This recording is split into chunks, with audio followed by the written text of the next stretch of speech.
Before the video begins, I'd like to address a personal matter. Please join my Discord, where I regularly share smaller updates throughout the day about my new videos. Thank you, and now enjoy the video. This video falls under the fair use law. The FOLLOWIG is a fan summary, for entertainment purpose, only, which is not intended to replace the original series. We do not own the anime, manhwa, or any of the artworks, all rights reserved to their respective owners. Please support the official release of this series. This is for people's enjoyment only. This video is not meant to infringe any of the copyrights. A mighty battle raged on, with fiery projectiles hurled at a castle. Numerous troops struggled to defend the castle against the approaching hordes. Despite their efforts, parts of the castle crumbled, and people on the walls plunged into the depths. People were torn apart during the battle as well. Orcs climbed up the castle walls and infiltrated the interior. While the people tried to defend themselves, they were steadily pushed back. Nevertheless, their unwavering courage remained unshaken, and they fought tirelessly, determined to defeat every single orc. However, the orcs themselves were unwavering in their fighting spirit and continued to attack without regard for losses. The orc mages blocked the raining fireballs with their magic. A magical dome thwarted all the attacks from the people, perfectly shielding the orcs. But the orcs had another trump card up their sleeves and put themselves into a berserker state. Deputy Commander Vivian of the humans recognized their condition and was displeased that the orcs were now in a berserker state. Together with some of his comrades, he stood on a tower on the south side and realized that it was only a matter of time until the south gate fell. He looked down at the orcs and recognized that their overwhelming numbers alone posed a problem. But the real problem would arise if the Orc Lord decided to join the fight as well.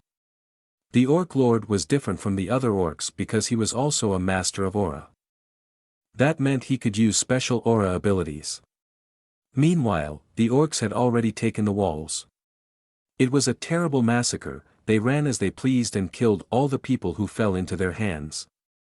Although the people did their best to stop them and defend themselves, the orcs simply used them as stepping stones for their massive feat. However, a mysterious turquoise aura rose from the bodies of the people, whether the orcs held them in their hands or they lay on the blood-stained battlefield.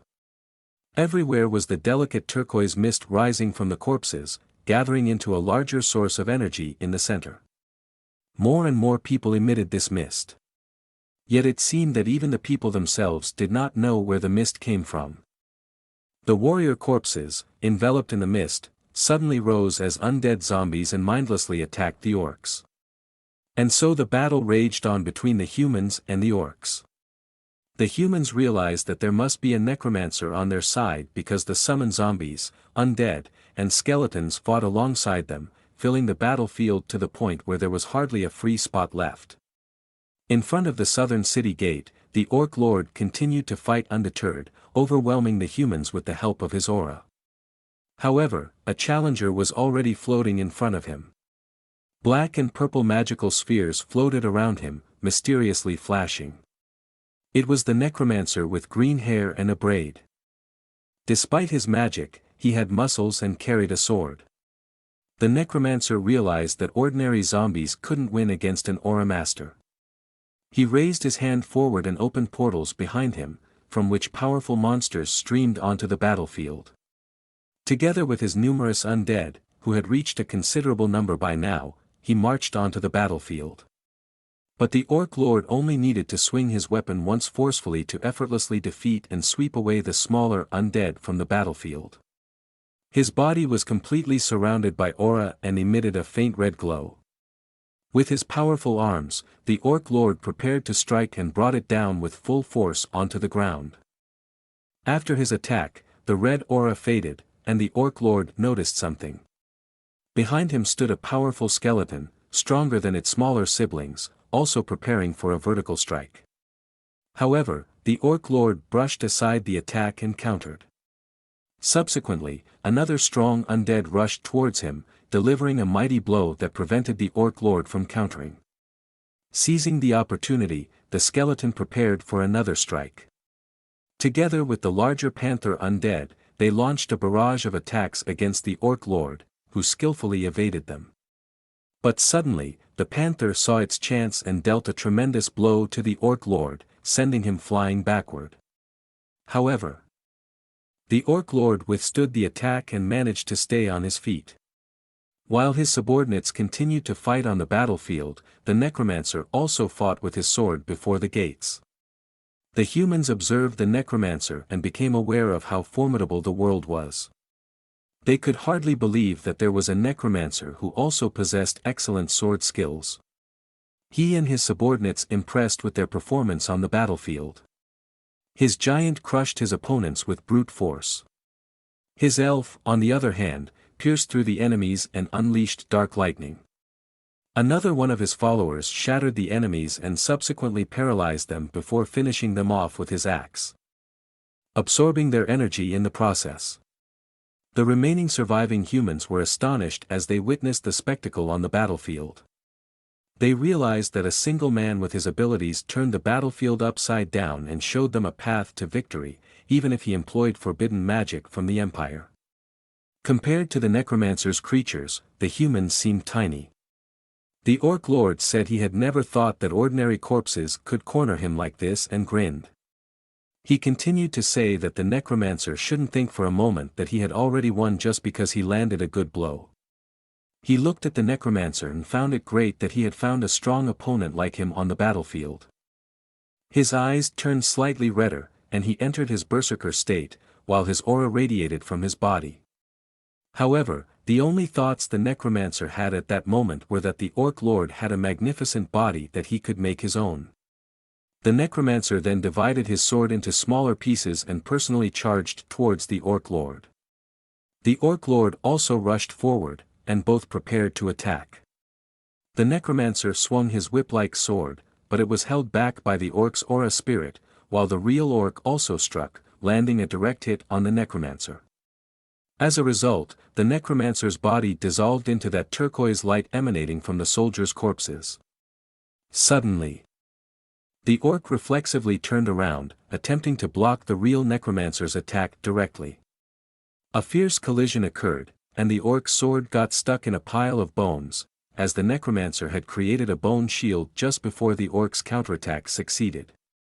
In the face of the orc, he realized that he had to become much stronger. Bones started enveloping him from below, fortifying his body.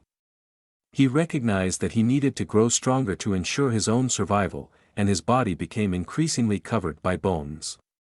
He remembered some faces and focused his gaze on the imminent battle. More and more faces appeared before his inner eyes. He wanted to survive and become stronger for himself and for those who were important to him in this world. To be able to protect them all. The bones solidified, forming a breastplate. While he considered his soldiers important, his armor was complete. With his new armor, he stood face to face with the orc lord, and both were highly focused. The orc lord shouted at the necromancer, telling him to entertain him well in their final battle. The necromancer charged forward. Although he wanted to protect all his friends and comrades, he also wanted to continue living as Andrias Cromwell.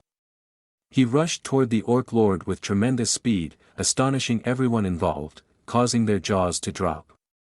He pushed the orc lord back excellently and became even faster. His sword ignited during the attacks, further increasing his striking power. However, the orc lord also knew how to defend himself and prepared to counter with his real body and aura. It was a beautiful and grand academy with blue and golden accents. It was called the Rodlen Academy, the most prestigious and supportive academy of the Empire, where those deemed promising come to learn. However, among the students, there were those who were not acknowledged.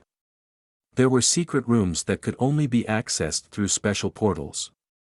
In one of these rooms, Andrias conversed with an elderly man who asked him if there was something in this secret room. In this room, there was a barrel of water, and many corpses hung from the ceiling.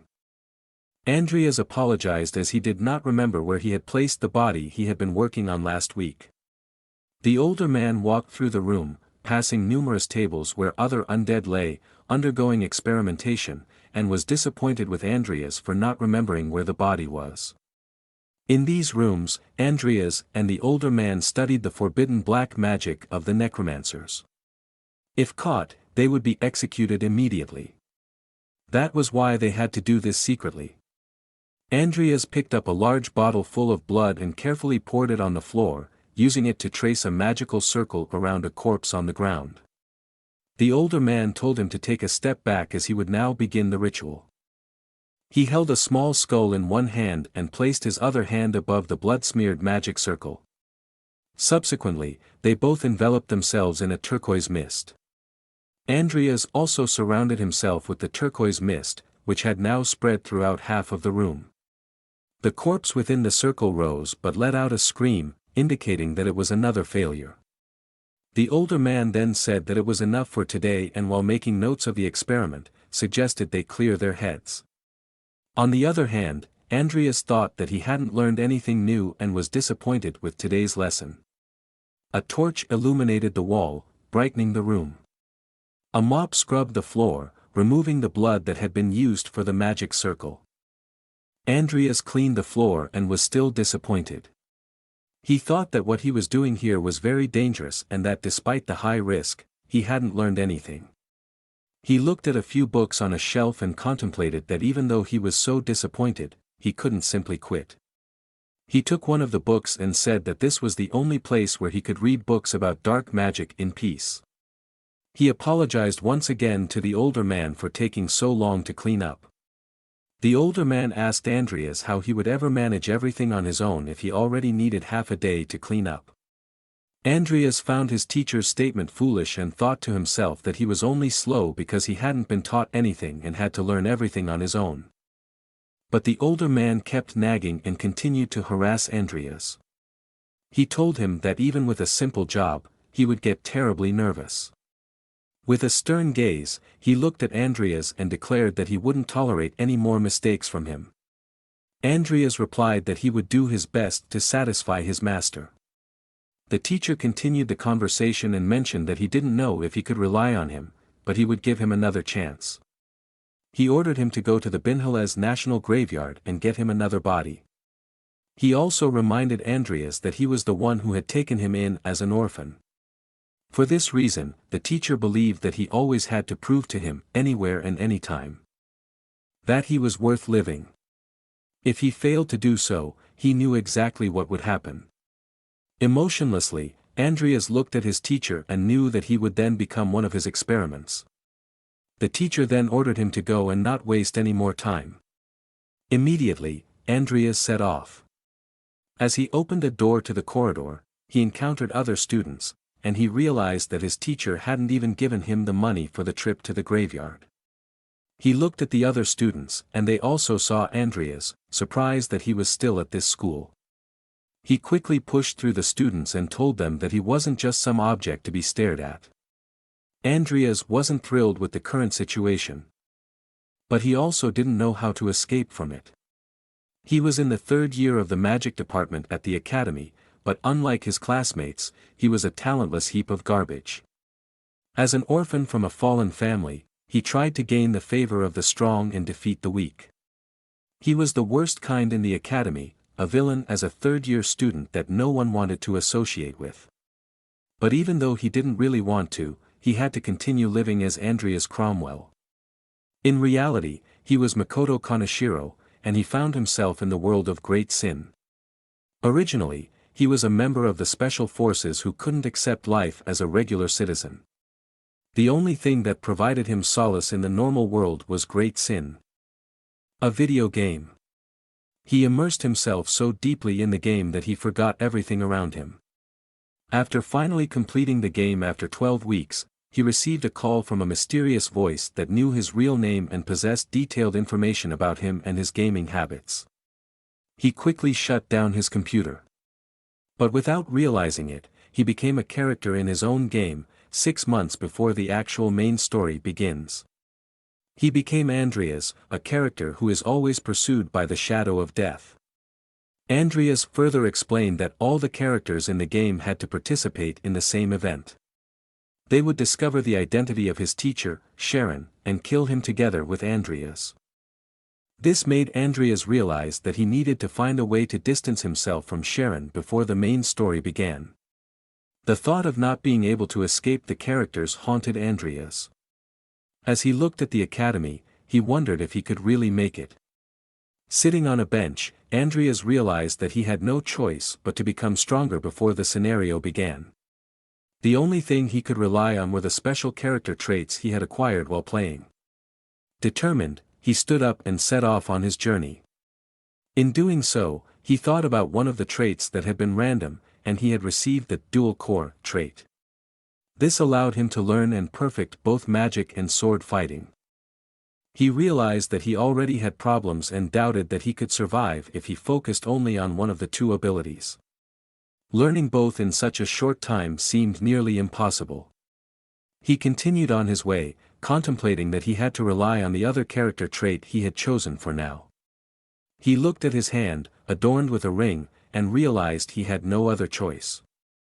He had to choose a trait that best harmonized with his necromancy. Determinedly, he clenched his fist and prepared to select a character trait. In front of him appeared a red system window.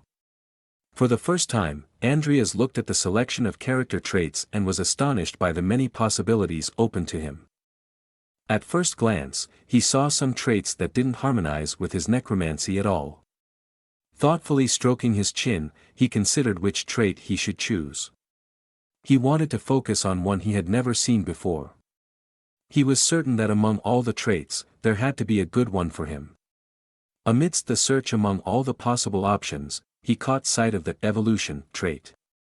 Surprised, he pondered the potential possibilities. Evolution described a phenomenon in which living organisms could reach a higher level. Andrias had never seen this trait before, and it seemed to offer exactly what he needed most urgently now. He desperately wanted to find something that would allow him to grow quickly and leave the others behind. He didn't want to think any longer about what if and ultimately chose this trait. Andrias had made his decision and looked down at the city at the foot of the academy. The system window confirmed his selection before disappearing. Now he saw the possibilities that this character trait could bring him. He looked at himself, his panther, and the skeleton zombie, his fairy and titan, as well as a gigantic skeleton dragon. In that moment, he made up his mind to conquer this world as Andrias. The story of Andrias continued in the Maple Leaf dormitory of the Golden Academy, which could be used by the students free of charge. It was an old, beautiful building that may not have looked as luxurious as the academy itself, but was still well maintained. Andrias was a very minor villain in the actual game, and now that one was stuck in his body, they realized how weak he truly was. Sitting on his bed, he looked outside, contemplating how he could barely manage basic elemental magic. Therefore, his abilities as a necromancer are the only thing he could rely on. That's why he had chosen the evolution trait to further support and expand his necromancy. Andrias stood up, grabbed his cloak, and decided to make a quick detour to the underground laboratory before continuing his mission and going to the cemetery to fetch a new body for his teacher. He couldn't afford to waste any more time. He was determined to become stronger as quickly as possible, not just for the next event, but also to be better prepared, as there were many characters who could kill him besides his master. He walked through the door leading to the underground laboratory and glanced at some books with unusual titles. These books were meant to teach him dark necromancy. Andrias knew that if he were to be discovered with just one of these books, it would mean instant death. However, he also knew that something else could mean his immediate demise. And he looked back into the lab where a person was caged. It was a semi-naked woman with red-orange hair, bound to the wall inside the cage. Andrias knew she was a vampire. Vampires in this world were unaffected by sunlight and could also wield very powerful magic. They were not a species that Sharon could easily obtain. Andrias thought about how she was roughly on the level of a mid-game boss. Suddenly, the vampire spoke to him, causing Andrias to turn around. The vampire asked if he wouldn't help her escape. A train swiftly passed over a bridge, and due to the speed of the ride, the city in the background was only fleetingly visible. Andrias sat on this train, contemplating the conversation with the vampire, which seemed very enticing to him. He believed it to be a heaven-sent gift, a stroke of luck in his favor. The vampire promised that if Andrias were to set her free, she would kill Sharon for him. She also asked if he wasn't afraid that Sharon would eventually kill him first. Andrias hadn't expected anything less and knew that the vampire had read his thoughts when he was focused on the books. In that moment, he had been so careless and hadn't acted like Andrias. The vampire appeared quite serious in this situation because she knew it was her only chance to escape and make Sharon pay for imprisoning her. Andrias told her that if he were to set her free, there would be no guarantee that she wouldn't harm him as well. In response, she swore not to kill him. She repeated this a few times, but had a sly grin on her face. Andrias wondered if a high-ranking being like a vampire would keep promises made to mere mortals. He looked down at her incredulously, questioning whether he should really believe her. Additionally, Andrias pondered if it was too soon to betray his teacher directly and whether it could cause further problems in the current timeline. The vampire, on the other hand, told him that there was no time to consider the matter but urged him to set her free now. However, Andrias wanted to conduct further research to learn more about vampires. He knew that there was a book about them somewhere. The train continued its journey and had now reached a tunnel, which it passed through. Meanwhile, the next stop was announced, the National Cemetery, with Hearthfell Station as the stop. Gasping for breath, Andrias dragged a suitcase behind him as he walked the final stretch to the cemetery. Completely out of breath, he realized that everything would be easier if he had money, but for now, he had to rely on good old physical strength and hard work. He looked at the entrance gate to the cemetery and knew that this was where all the black mages obtained their corpses. Andrias spoke to the guard who was watching the gate, claiming that he came from Jenny's house and was the third grandson. The guard asked if he had brought flowers. Andrias confirmed this and said that he had brought 13 azure sky irises, successfully gaining access to the cemetery. Luckily, he remembered the password from his previous game time. He continued dragging the suitcase and encountered an older man who was taking a short break from digging up a corpse. He recognized Andrias and told him that he had perfect timing and had come at the right moment. He showed Andrias the corpse he had just unearthed, which was the corpse of a knight, as previously agreed upon with Sharon. The knight held a golden sword in its arms. The man told Andrias to take it or leave if he wasn't satisfied. Andrias was somewhat overwhelmed by the situation but thanked the man and took the corpse. With his weak body, he tried to carry it into his suitcase. Having barely managed, he was ready to head back before it was too late. But as he sat panting and exhausted over his suitcase, he noticed a grave adorned with a beautiful tombstone. Several candles stood on it, and flowers were placed as well. Andrias felt as though he had seen the name on the tombstone before and suddenly recognized it. He also remembered where he had seen it. It was the name Nicol Lifehill, and this man was an aura master. Nicol was someone who had spent years training in complete isolation to follow the path of the sword. He trained until his hair and beard turned gray, becoming a badass anime grandpa in the process. He swung his sword from top to bottom repeatedly until he was eventually able to slice through the air. However, even though he chose the path of the sword and became an aura master, he died once he achieved his goal due to his old age. Originally, this was a small Easter egg. Andrias wondered why they had introduced something like that because no one knew that he had ultimately succeeded in achieving his dream and becoming an aura master. In the meantime, the old man working in the cemetery had already started filling in the grave. Andrias continued to think about Nicol and wondered what would happen if he managed to create a dark knight from Nicol's body. Of course, he knew that even Sharon couldn't create a first-class dark knight in the present time. However, once Andrias further developed his character through evolution, it would no longer be a problem for him. So he wanted to start looking for a suitable body now, someone with the talent to become his subordinate. He approached the gravekeeper, who had just finished filling in the grave. The gravekeeper went on the offensive and asked Andrias if he wanted a different body. However, if that were the case, he would need Karen's permission first because he didn't have the right to arrange such a thing on his own. Andrias thought for a moment and asked if the gravekeeper would make an exception if he exchanged the body for his signet ring. Surprised and fascinated by the ring, the gravekeeper looked at it. He recognized that it was the seal of a count and realized that he could fetch a lot of money by selling it. He questioned whether he was truly willing to trade it for a body. Andrias told him that he had nothing else but this old ring and that he would gladly give it away since, as a mage, only the results of his experiments mattered to him. The gravekeeper, who had already made up his mind and was acting a bit, hesitated.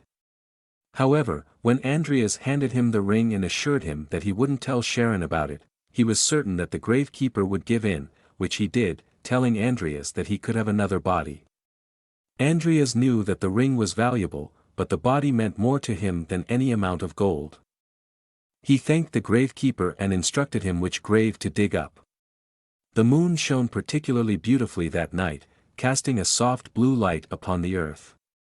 When the gravekeeper finished, Andrias opened the coffin and examined Nickel's corpse. He was glad that the clear future he had seen yesterday through his character selection was slowly coming closer, and he was taking the first steps in that direction. Once he returned, he intended to begin his necromancer training immediately. With the images of his first subordinate in the background, Andrias still couldn't quite believe that he would soon become stronger. He definitely wanted to rely on his first subordinate. When Andrias returned to the laboratory, he had to start working right away. He placed the body he had to retrieve for Sharon on a table and realized that it was an ordinary, usable body. He had to take care of this body, prepare it. Moreover, he was responsible for it and would be punished if anything happened to it. Around him were more experiments and individual body parts, as well as tools. Andrias wasn't very pleased that he was being ordered around immediately upon his return. But he also knew that he worked better when annoyed, and he thought that his body would instinctively remember the work. He wore a leather mask and wiped the sweat from his forehead with one hand. He wanted to quickly finish the tedious work for Sharon and finally be able to start his studies. After preparing the corpse, he wiped away some blood while corpses still hung from the ceiling above him.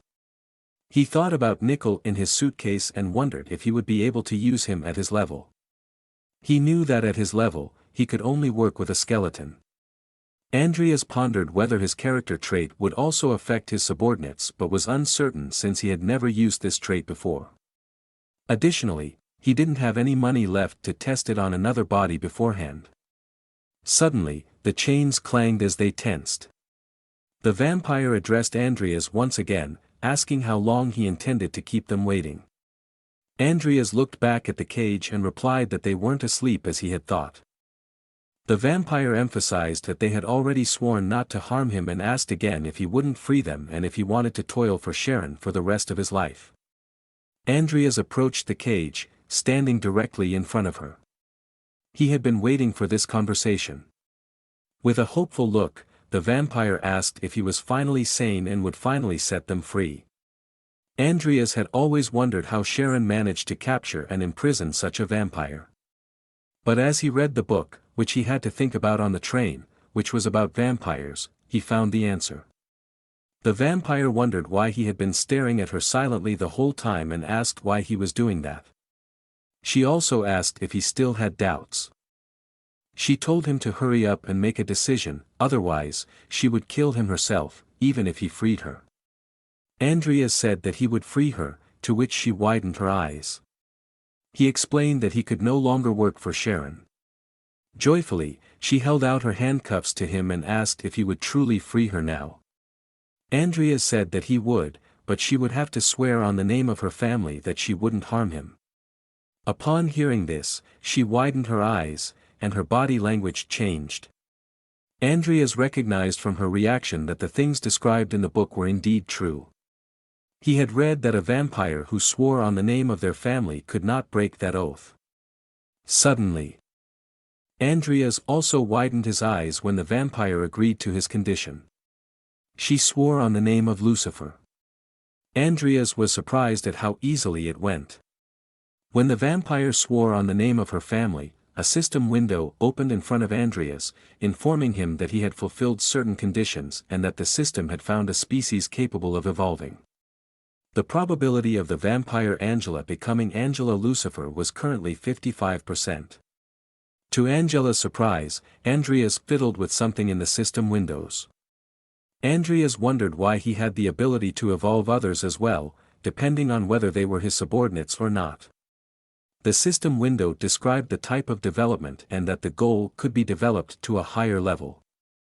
Furthermore, it directly asked him if he wanted to develop her or not. Andrias thought about taking the opportunity before using it on Nickel to see the effects of evolution. He also thought that even if something were to happen, he wouldn't be at fault. Angela asked him what he was waiting for and if he had deceived her and didn't actually want to set her free. In the system, he selected yes and decided to evolve Angela. She was completely shocked, and a stabbing pain ran through her body. She screamed in pain, holding her head and falling to the ground. Andrias looked on in astonishment at the spectacle unfolding before him. Angela could hardly bear the pain and gasped in agony. When she regained some semblance of consciousness, she asked Andrias what he had done. Another wave of pain filled her body, and she fainted back onto the floor. Andrias wondered what was happening as she lay unconscious down there. He said she should pull herself together because otherwise, he wouldn't know if the evolution was a success or a failure. Nevertheless, whether it had worked or not, he had learned something new about his character trait. If he could evolve beings that weren't his own subordinates, he could certainly evolve his own subordinates as well. He prepared Nickel on a table and intended to make him one of his subordinates. He smeared some blood on the ground again and drew a magic circle in the center, placing Nickel's body inside. Andrias prepared to summon him.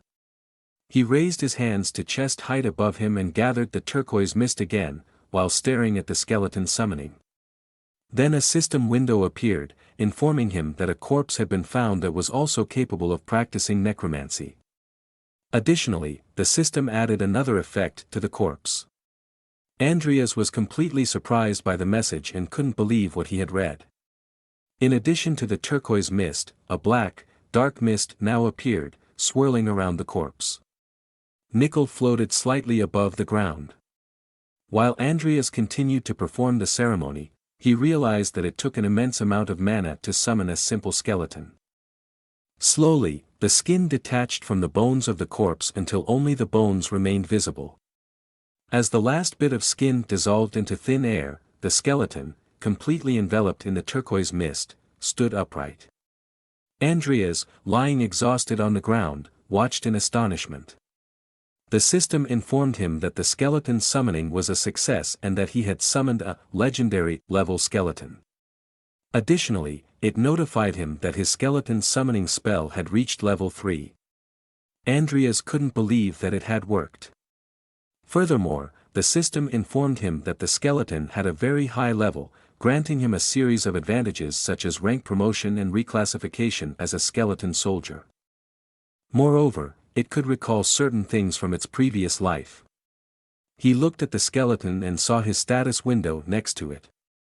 Based on the status window and the sword mastery attribute, Andrias realized that Nickel had indeed been an aura master in his previous life. Subsequently, the skeleton communicated using sign language. Andrias explained to it that he was now its master and that he would take care of it and be responsible for it.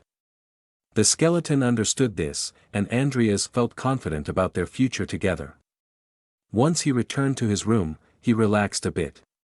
He looked at his calendar and knew that it would still take a year for Sharon to die. However, he also knew that there were still several things to be done by then. He opened the system window and checked his status. But first, Andrias wanted to summon his skeleton, so he got up and asked his system to summon the skeleton he had stored in another dimension for so long.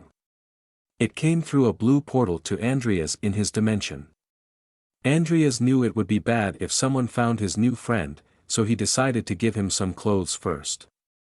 It was a sunny day outside, and it was peaceful. The skeleton wore a black parka with a hood and a red scarf. Andrias thought it now looked like a real human, no matter how you looked at it. Suddenly, the skeleton began training with an imaginary sword. Andrias realized that the Easter egg description had not been a lie. He remembered the description that said Nickel had actually died during training and wanted to continue training even after his death. Then he smiled because it wasn't a bad thing for him. He clenched his fist and had finally found a way to train his character trait. Andrias called out Nickel's name, causing him to pause his training. He asked if Andrias could teach him the art of swordsmanship. Nickel immediately began teaching his new master the art of swordsmanship. He showed him the basics and corrected his posture. However, Andrias was so strained just from maintaining the posture that he was dripping with sweat and his body trembled from the effort. He was grateful that God had taught him to endure such physical strain. Additionally, he found it crazy that his first mentor was a master of aura and trained him so rigorously. Nevertheless, he knew that with proper training, he too could use aura in the future. Furthermore, he could switch between mana and aura since he possessed the dual core attribute. He would embark on the path of a magical sword master, utilizing not only mana in his heart but also in his dantian. Unfortunately, it would be a bit more challenging to grow initially, but once he mastered the initial phase, he would be stronger than anyone else. Just like the first king, Edmund, who founded the kingdom. Nickel would pinch Andrias every time he deviated from the prescribed form as a punishment, causing Andrias to scream like a little girl. Andrias asked him what that was about, to which Nickel used sign language to make it clear that he should focus and not get lost in his thoughts. Andrias also asked how Nickel's grip could be so strong, even though it consisted only of a few bones. Nickel attempted to explain, but all that could be heard was the clattering of his teeth. Andrias remembered that he was a member of the Special Forces before entering the game. So he didn't really find the physical training to be that bad. He wanted to show the original Andrias a thing or two about guts. However, the screams he let out when Nickel pinched him again could be heard throughout the entire community building. In the evening, Andrias sat at his desk with a cup of tea and a small tea kettle, wondering how developed his necromancy skill was since he had skipped class today to train with Nickel. He opened his status window and found that in the 5 hours that Nickel had been in his dimension and trained with him, he had gained 2 points. It was faster than he thought. Of course, he knew that it would take much longer to level up the beginner level of his abilities. Additionally, he found it strange that his teacher, Sharon, hadn't called him in a while. The vampire woman, who was still unconscious in her cage, still appeared normal, so Sharon hadn't discovered that Andrias had further developed her. Andrias realized that it would take a very long time for the development to be complete and worried that something might go wrong. He looked somewhat annoyed in his room. Nickel was still training diligently there. He wiped off his sweat again and told Nickel that while he knew he had unlimited endurance and didn't feel fatigue, he was overdoing it with his training. He also thought that if he had a potion to help regenerate his endurance, he could train just as much. There were 2 potions that would be useful to him at the moment. One was the healing potion, which heals internal injuries and alleviates fatigue, and the other was the regeneration potion, which heals external wounds and significantly improves the regeneration rate. Unfortunately, there was no way for someone as poor as him to afford these potions. Andrias considered whether he should make the potions himself to keep the costs lower. However, he also knew that the manufacturing process would not be as simple as in the game. Although he knew all the necessary ingredients, he lacked the precise proportions. Determined, he stood up and decided to attend a lecture on potions to expand his knowledge. He made his way to the main building of the academy and opened the door to the lecture hall. Several students were already there, waiting for the teacher. As Andrias entered the classroom, the whispering of the other students about him began. They wondered why he had come to the potions class. Their first assumption was that he had only come to pick up a few girls. As they continued gossiping, Andrias could hear everything. However, he decided to ignore it and endure. He looked around the class and spotted a girl with short, blondish white hair. She sighed and seemed equally bored with the gossip. Finally, the teacher entered the room and began the class. Professor Vauban taught intermediate herbology at the academy. He stood at the front of the class, speaking about individual ingredients for potions. Andrias listened to the lecture half-heartedly since he already knew the content from the game. What interested him were the precise measurements for the potions. Bored, he continued to listen and wondered when the teacher would get to the point that interested him. Finally, the time came. The teacher explained that his next topic was a method for brewing a physical reinforcement potion. He repeated himself and explained to the students that the base of this potion was mohin leaves, mixed with 3 other ingredients. As the teacher continued speaking and pointing at the board with his stick, Andrias was confused. He didn't know this recipe, and the explanation didn't align with his game experience. He was also surprised that the teacher presented a recipe with so many side effects. In response, he raised his hand and asked the teacher if he could ask a question. The teacher allowed it. Andrias asked why he didn't add 2 more ingredients. This question puzzled the teacher and piqued the interest of the girl who had sighed earlier. The whole class fell silent, and all eyes turned to Andrias. The teacher adjusted his glasses and asked why he should do that. He added that if he were to do that, he wouldn't be brewing a potion but rather making a soup. The whole class burst into laughter. Andrias was puzzled because the ingredients he listed were the ones needed for a physical reinforcement potion. He was surprised by this reaction from the teacher. While the others laughed, he continued to ponder and concluded that the method he knew to brew a potion with fewer or no side effects had not been discovered yet. After the class ended and he left the room, he thought that his knowledge was much better than what he had learned in that class. He contemplated whether it would be better to learn on his own and found his idea of attending the class not so wise. He slung his bag over his shoulder and headed to the research department. However, the blondish white-haired girl watched him with interest as he left. When Andrias arrived in the research area, he sat at a table with many scientific devices and liquids. His notes lay in front of him, and there was a large shelf with many books on the wall. He was currently trying to figure out the mixing ratio of the potion he knew from his game time, but the system kept reporting that the potion making failed. Frustrated, he was annoyed by yet another failure and visibly disappointed. He leaned back and contemplated that even if he knew the recipe, he would need a reliable method to prepare it.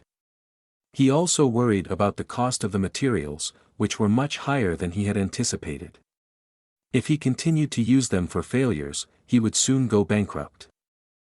Andrias wondered what would happen if someone were to help him, but he concluded that it was impossible for someone to be willing to help someone like him. Suddenly, the door to his room opened a crack, and a small light shone through. The blondish white-haired girl from his class stuck her head through the door. She approached Andrias and said that she had been expecting him to be there. Andrias was shocked because he knew that she was one of the playable characters in the game, and he wondered what she was doing here. She was Lucia Everlast, one of the characters that players could choose to play the game with. Her special talent lay in potion making. Furthermore, Andrias was surprised why she was here. Normally, she shouldn't have any close contact with him. Lucia wiped away the charred smoke that lingered in the air due to the failure and reminded him of his setback. Andrias wanted to ignore her and hoped that she would disappear. But she leaned forward slightly and asked him what he was experimenting with. He replied that it was a secret. Andrias was somewhat annoyed. Not only had he attended the class, which had brought him nothing, but now he had even more problems than before due to his presence there. He tried to ignore her and turned back to his experiments, at which point Lucia looked somewhat irritated. However, she didn't give up, sighed, and said that he was really bitter. Andrias had only one thought: she should just disappear. Lucia said that she hadn't expected Andrias to make the first move, causing him to turn around curiously. She placed her hand next to him and leaned slightly over his table. Then she asked him if he wouldn't like to study together with her. Confidently, she continued to ask if he didn't think it would be a good idea to learn together. Andrias felt that there was no reason to reject this request. So, he asked her what she wanted and what she hoped to achieve from their collaboration. Lucia replied that it was so unusual for her to seek someone to research and learn together. Andrias responded that she would have no benefits from their collaboration. Lucia retorted that she would be very grateful if they could work together. She also explained that she had realized that Andrias had talent and was on the verge of creating something great. She looked forward to developing medicine that didn't exist in their world yet. Andrias silently contemplated. Actually, he wanted to make potions for himself. He knew that Lucia's interest in potions didn't stem from having a certain talent for it but rather from the fact that she needed to find a way to cure her illness, which could potentially be fatal. Even the most renowned doctors and pharmacists couldn't cure her illness, so she began teaching herself potion making. The disease she had was given to her by the system itself. Andrias also knew that no one else besides him was capable of finding an antidote for her, as he had played the game so intensively. However, he couldn't risk someone as intelligent as her discovering his true identity, as she would immediately kill him. He realized that she suddenly had an interest in him because of the things he had said in class. Andrias continued to ignore her, thinking that he shouldn't anger her recklessly. Therefore, he told her that he wasn't interested in collaboration and asked her to please leave. In response, Lucia mentioned the name of a mushroom. This surprised Andrias, and he made a shocked expression. She explained to him that he hadn't mentioned this mushroom in class. But it was another essential ingredient for the potion he wanted to brew. Andrias was surprised that she knew about the main ingredient. Normally, no one besides him should know about this ingredient. Lucia pointed to a test tube and told him that if he added this mushroom, he would be able to make a potion. Proudly, she said that she knew this intuitively and that despite his rejection, she was willing to help him. She also mentioned that they could even earn some money if they were successful. However, Andrias declined again and told her to please leave if she had finished what she came for. He didn't want to risk giving up his life so easily just because of her attractive offer. Lucia then started to leave, but before she exited the room, she told Andrias that she would give him some more time to reconsider her offer. She believed that he would change his mind soon. Andrias watched her annoyed and knew that it wouldn't happen so soon. Because even though he wouldn't have to worry about normal collaboration, he found the risk of being exposed too high. After conducting enough research for the time being, he made his way back to his room to continue training there. He trained alongside Nickel and contemplated that he still couldn't solve the problem of the correct mixing ratios on his own. Additionally, he thought during training that another problem was money. And he needed to come up with a way to obtain something to afford the ingredients. He considered whether a good idea would come to him for this problem. Suddenly, he startled as Nickel trained with full concentration and executed a downward strike. Andrias knew that Nickel had purposely exaggerated this strike to remind him that a certain focus was necessary during training. So, he decided to concentrate more during training and think about his money problems later. He thought about an envelope on his desk and whether there really was no way to earn money. The only idea he had was to ask his older sister for money, from whom the letter came stating that she missed him. However, he realized that this was exactly what the previous Andrias had done. Nevertheless, he didn't know how else to help himself, and even though he didn't approve of this way of getting money, he couldn't find any other option. However, he told himself that this would be the last time he would do it. As Andrias walked across the academy campus, he happened to be recognized by another girl. She was surprised to see him carrying a book and wondered if he had changed and finally made something of himself. However, she concluded that even if he had changed and was finally learning something, it would be impossible for his trashy personality to have changed. And so, she wanted to forget that she had seen him. The girl who thought of him this way was Bart Alven, the magical prodigy and the youngest girl of the Alven family. Another character who was normally playable and could easily kill Andrias if she found out he was using dark magic. When Andrias and Diane were younger, they had a very good relationship and often played together. However, after Andrias' family could no longer repay their debts, their good relationship fell apart. He also remembered that the original Andrias had done some unpleasant things back then, which would probably already be enough for her to kill him in a normal conversation. He thought about it, realizing that it wouldn't be unusual for her to kill him, and he recognized that he had already encountered many people who could kill him. However, amidst all his thoughts, he realized that asking his sister for money was truly the only option to quickly become stronger and reduce the danger of being killed, which was currently looming over him. Andrias set off for the capital city of Rodlen. Once he arrived in the city, he knew that the place he was looking for must be somewhere ahead of him. It was a large, fancy house, and the lights from the street, shining in the night, sparkled on the building. Andrias and his sister sat in a small room upstairs, equipped with a window through which they could see the other guests visiting the building. His sister asked him why he hadn't responded to the many letters she had sent him and if something had happened.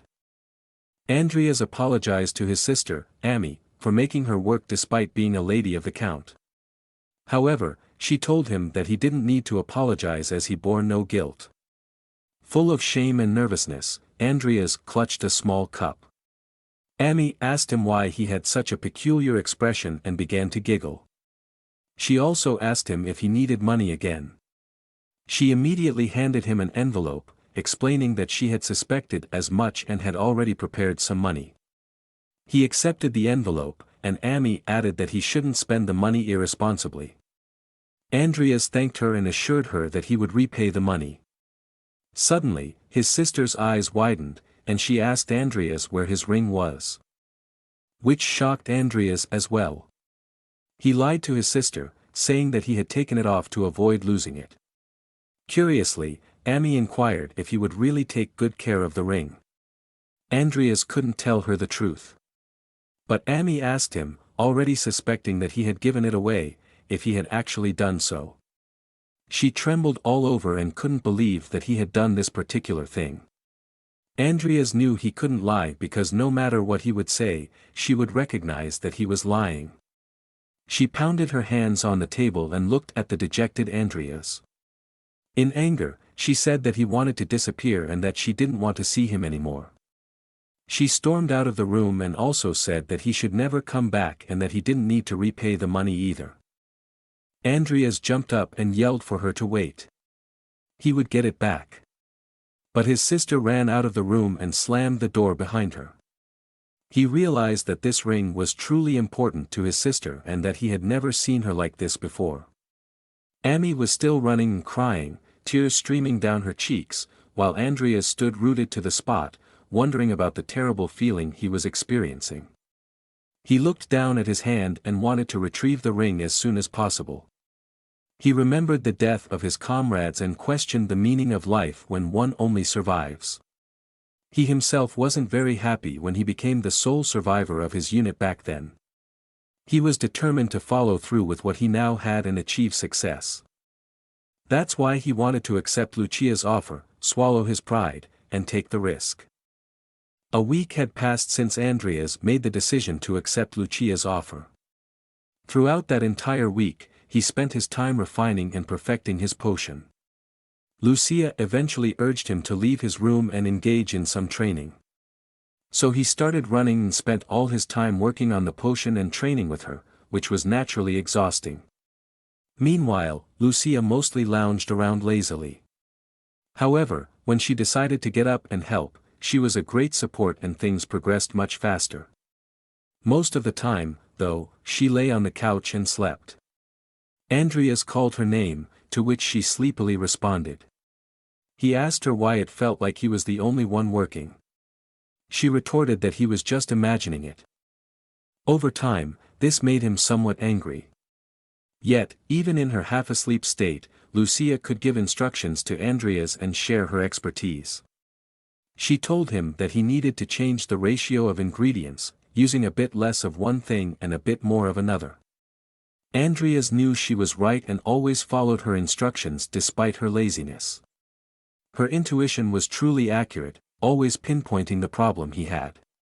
Thanks to her help, he could usually solve it immediately. As he continued to experiment and mix ingredients, he reflected on their collaboration. Although he worked with her for financial reasons, he found it to be the best decision he could have made. He added some more liquid to his potion and then took a small sample using a pipette. He dropped a drop of the sample into a test tube, and the liquid inside changed. Andrias was somewhat shocked when suddenly the system window informed him that he had successfully brewed a physical reinforcement potion at the intermediate level. Laughing loudly, he could hardly believe his luck and jumped up to wake Lucia, who was sleeping again. She asked if he had failed again and that's why he was so loud. Somewhat incredulous about his success, he looked over at Lucia on the couch and told her that he had done it and successfully created the potion. With that, he temporarily ended his potion experiments. Additionally, the system window showed him that he had unlocked a talent and was able to develop it based on his character traits. He realized that he could probably develop anything as long as he fulfilled the conditions. When Andrias read that he had only reached 32%, he thought of Angela, the vampire. So he dismissed the window and decided to let it be for now. Lucia was also thrilled with the finished potion and surprised that it had no side effects and could be taken every day. She wanted to inform the potion examination committee immediately about this potion. Andrias told her that she could handle that part since he had taken care of all the experimentation. Lucia replied that although she had a lot to do with the midterm exams tomorrow, she wanted to take care of submitting it to the committee since he had done most of the work up until now. And so, another day came to an end with a beautiful sunset. In the secret chambers of the dark magician and Andrias's teacher, Angela lay motionless on the floor, still needing to wait for 14 days, 21 hours, and 33 minutes until her development was complete. In her thoughts, she repeatedly called out Andrias's name, wondering what he had done to her and why her whole body was filled with a burning sensation and pain. However, she knew that there had to be something behind these pains. Shortly after their success with the potion, the midterm exams began, and they took a train to their examination site.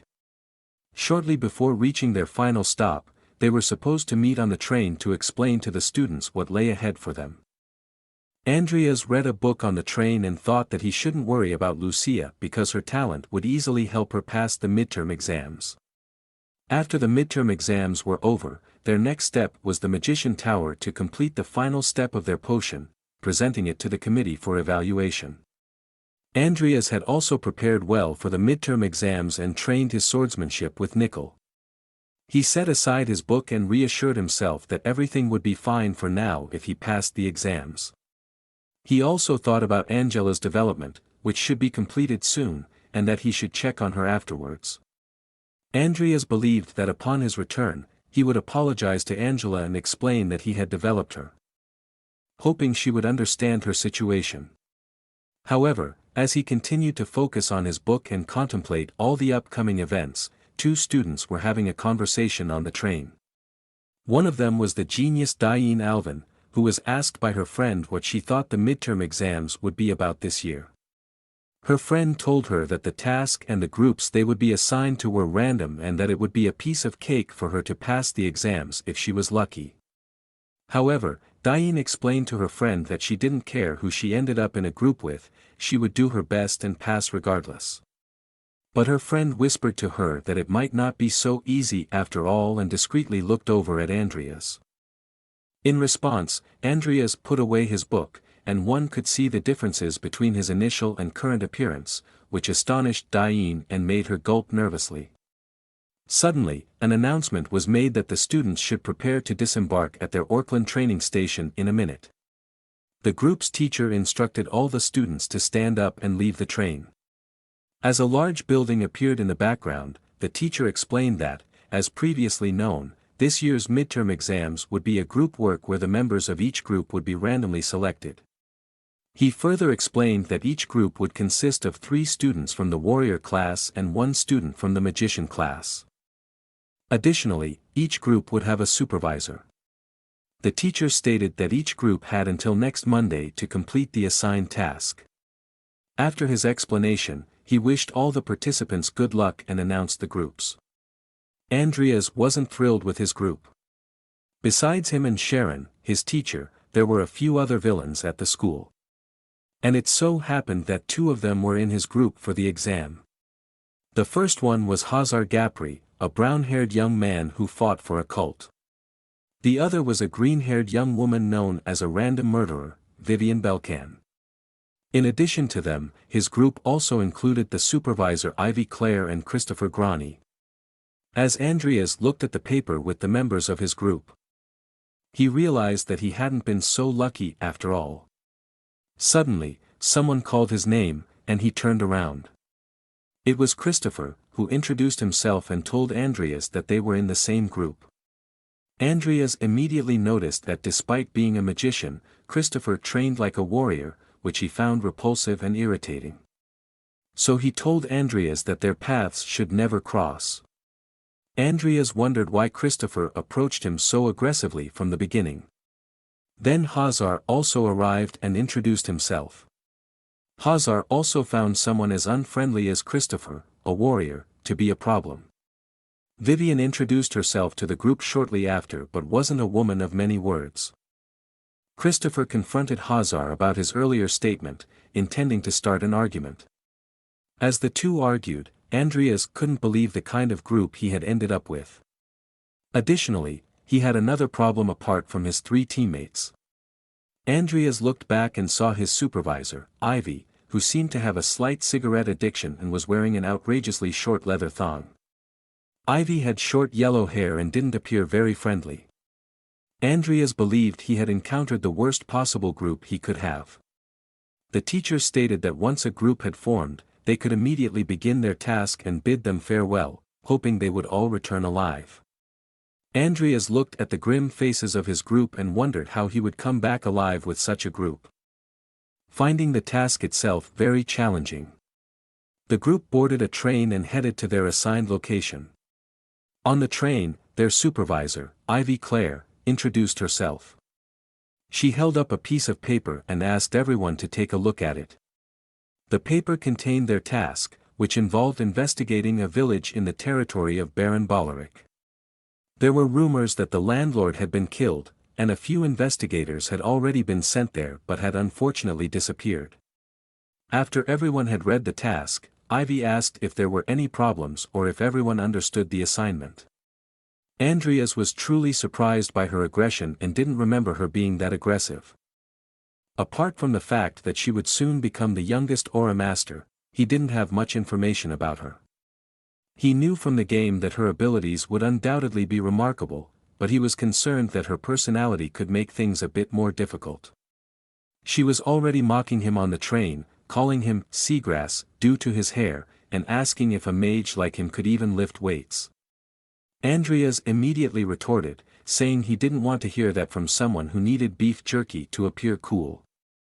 Ivy replied that she couldn't smoke on the train and had to eat something all the time, jokingly suggesting that she could chew on him instead of beef jerky. Hazar tried to calm down their arguments and mentioned that they would soon arrive at their destination. They headed towards a castle situated on a mountain. Down in the valley of the mountain lay a small village.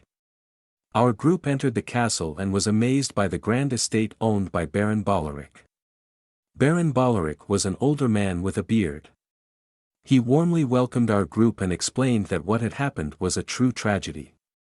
He was eager to explain the situation to the group. As the sun set outside, he informed them that the landlord of Thrym village was his nephew. Although he was also a baron, he had no family. He provided them with all the information he had. Ivy thanked him for sharing all the details with them. Baron Bollorick's butler approached him and whispered something in his ear, which concerned the baron's son. Andrias overheard the conversation to some extent and looked at them skeptically. He immediately sensed that something wasn't quite right.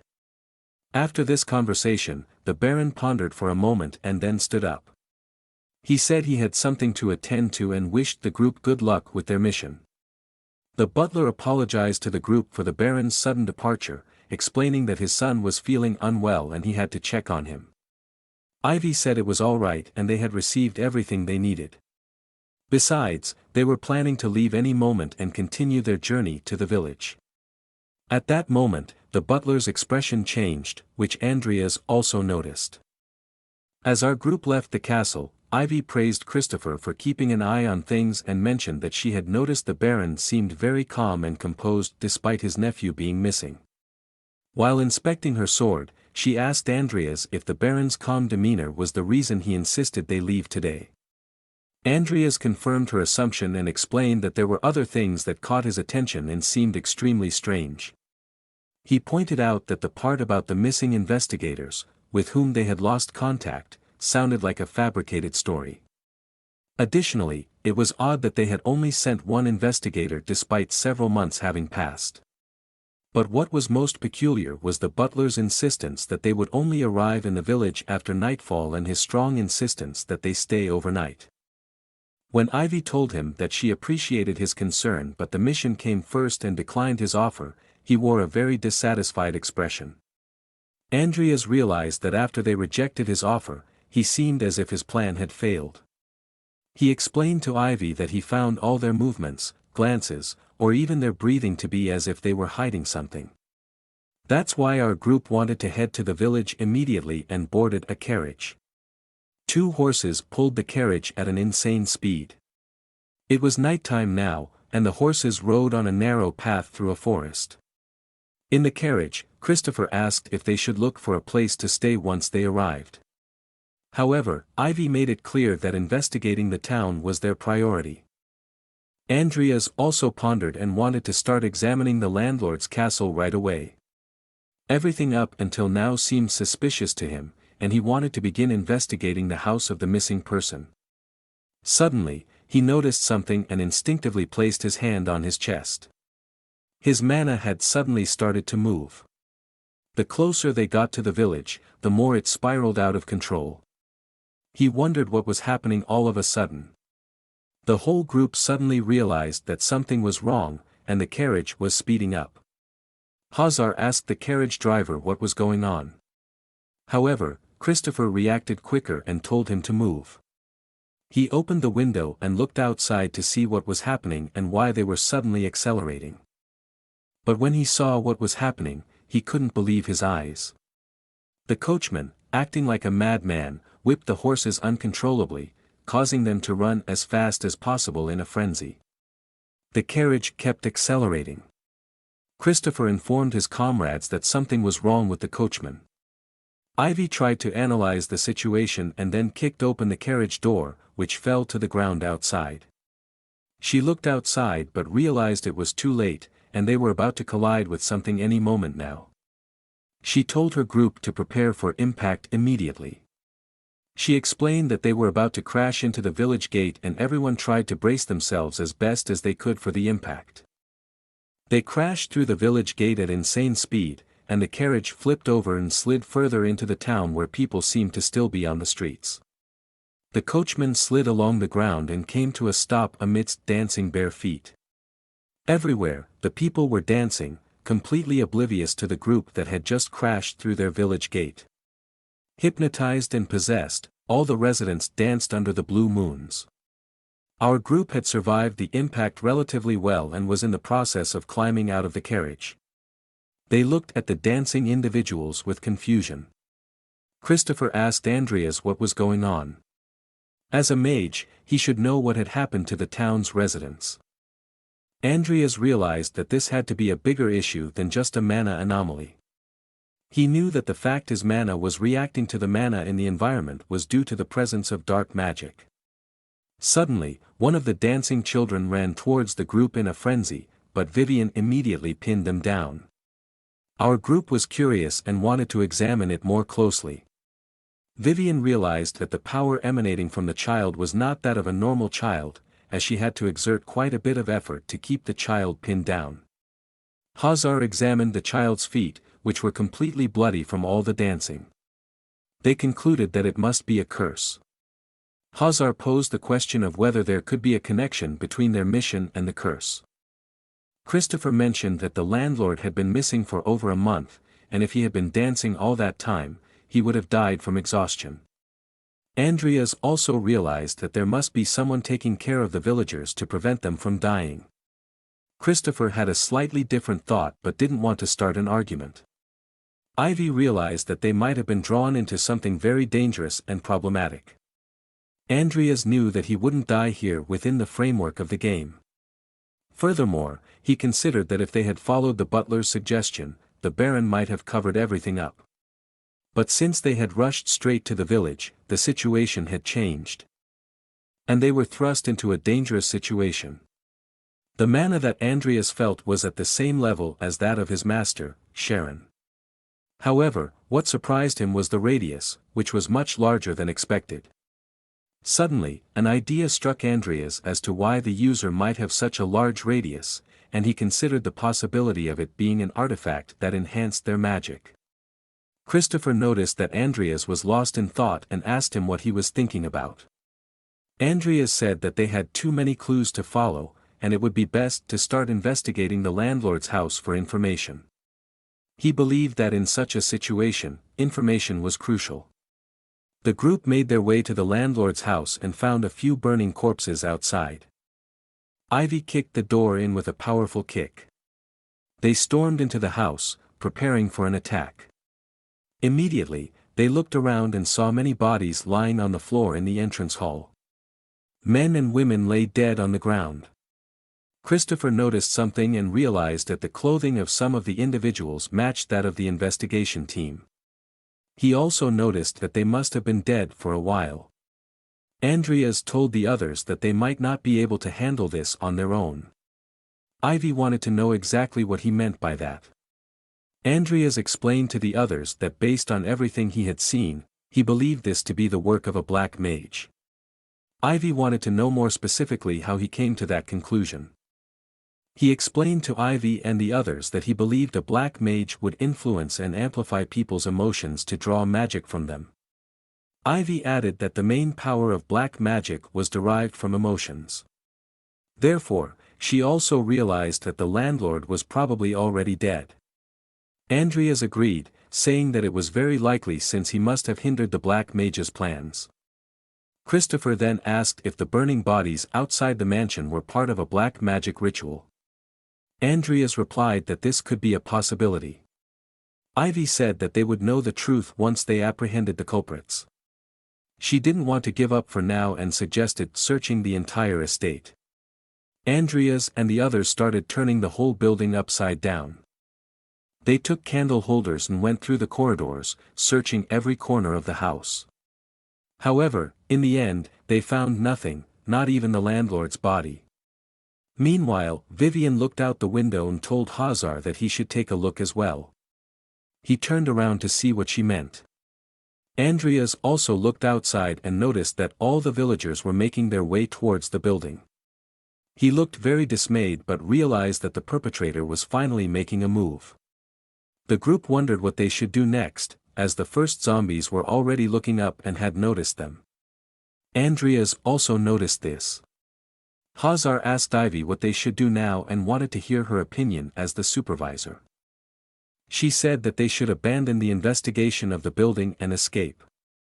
She also assigned Hazar the task of finding an escape route that would get them out of the building unharmed. Hazar rushed off immediately and got to work.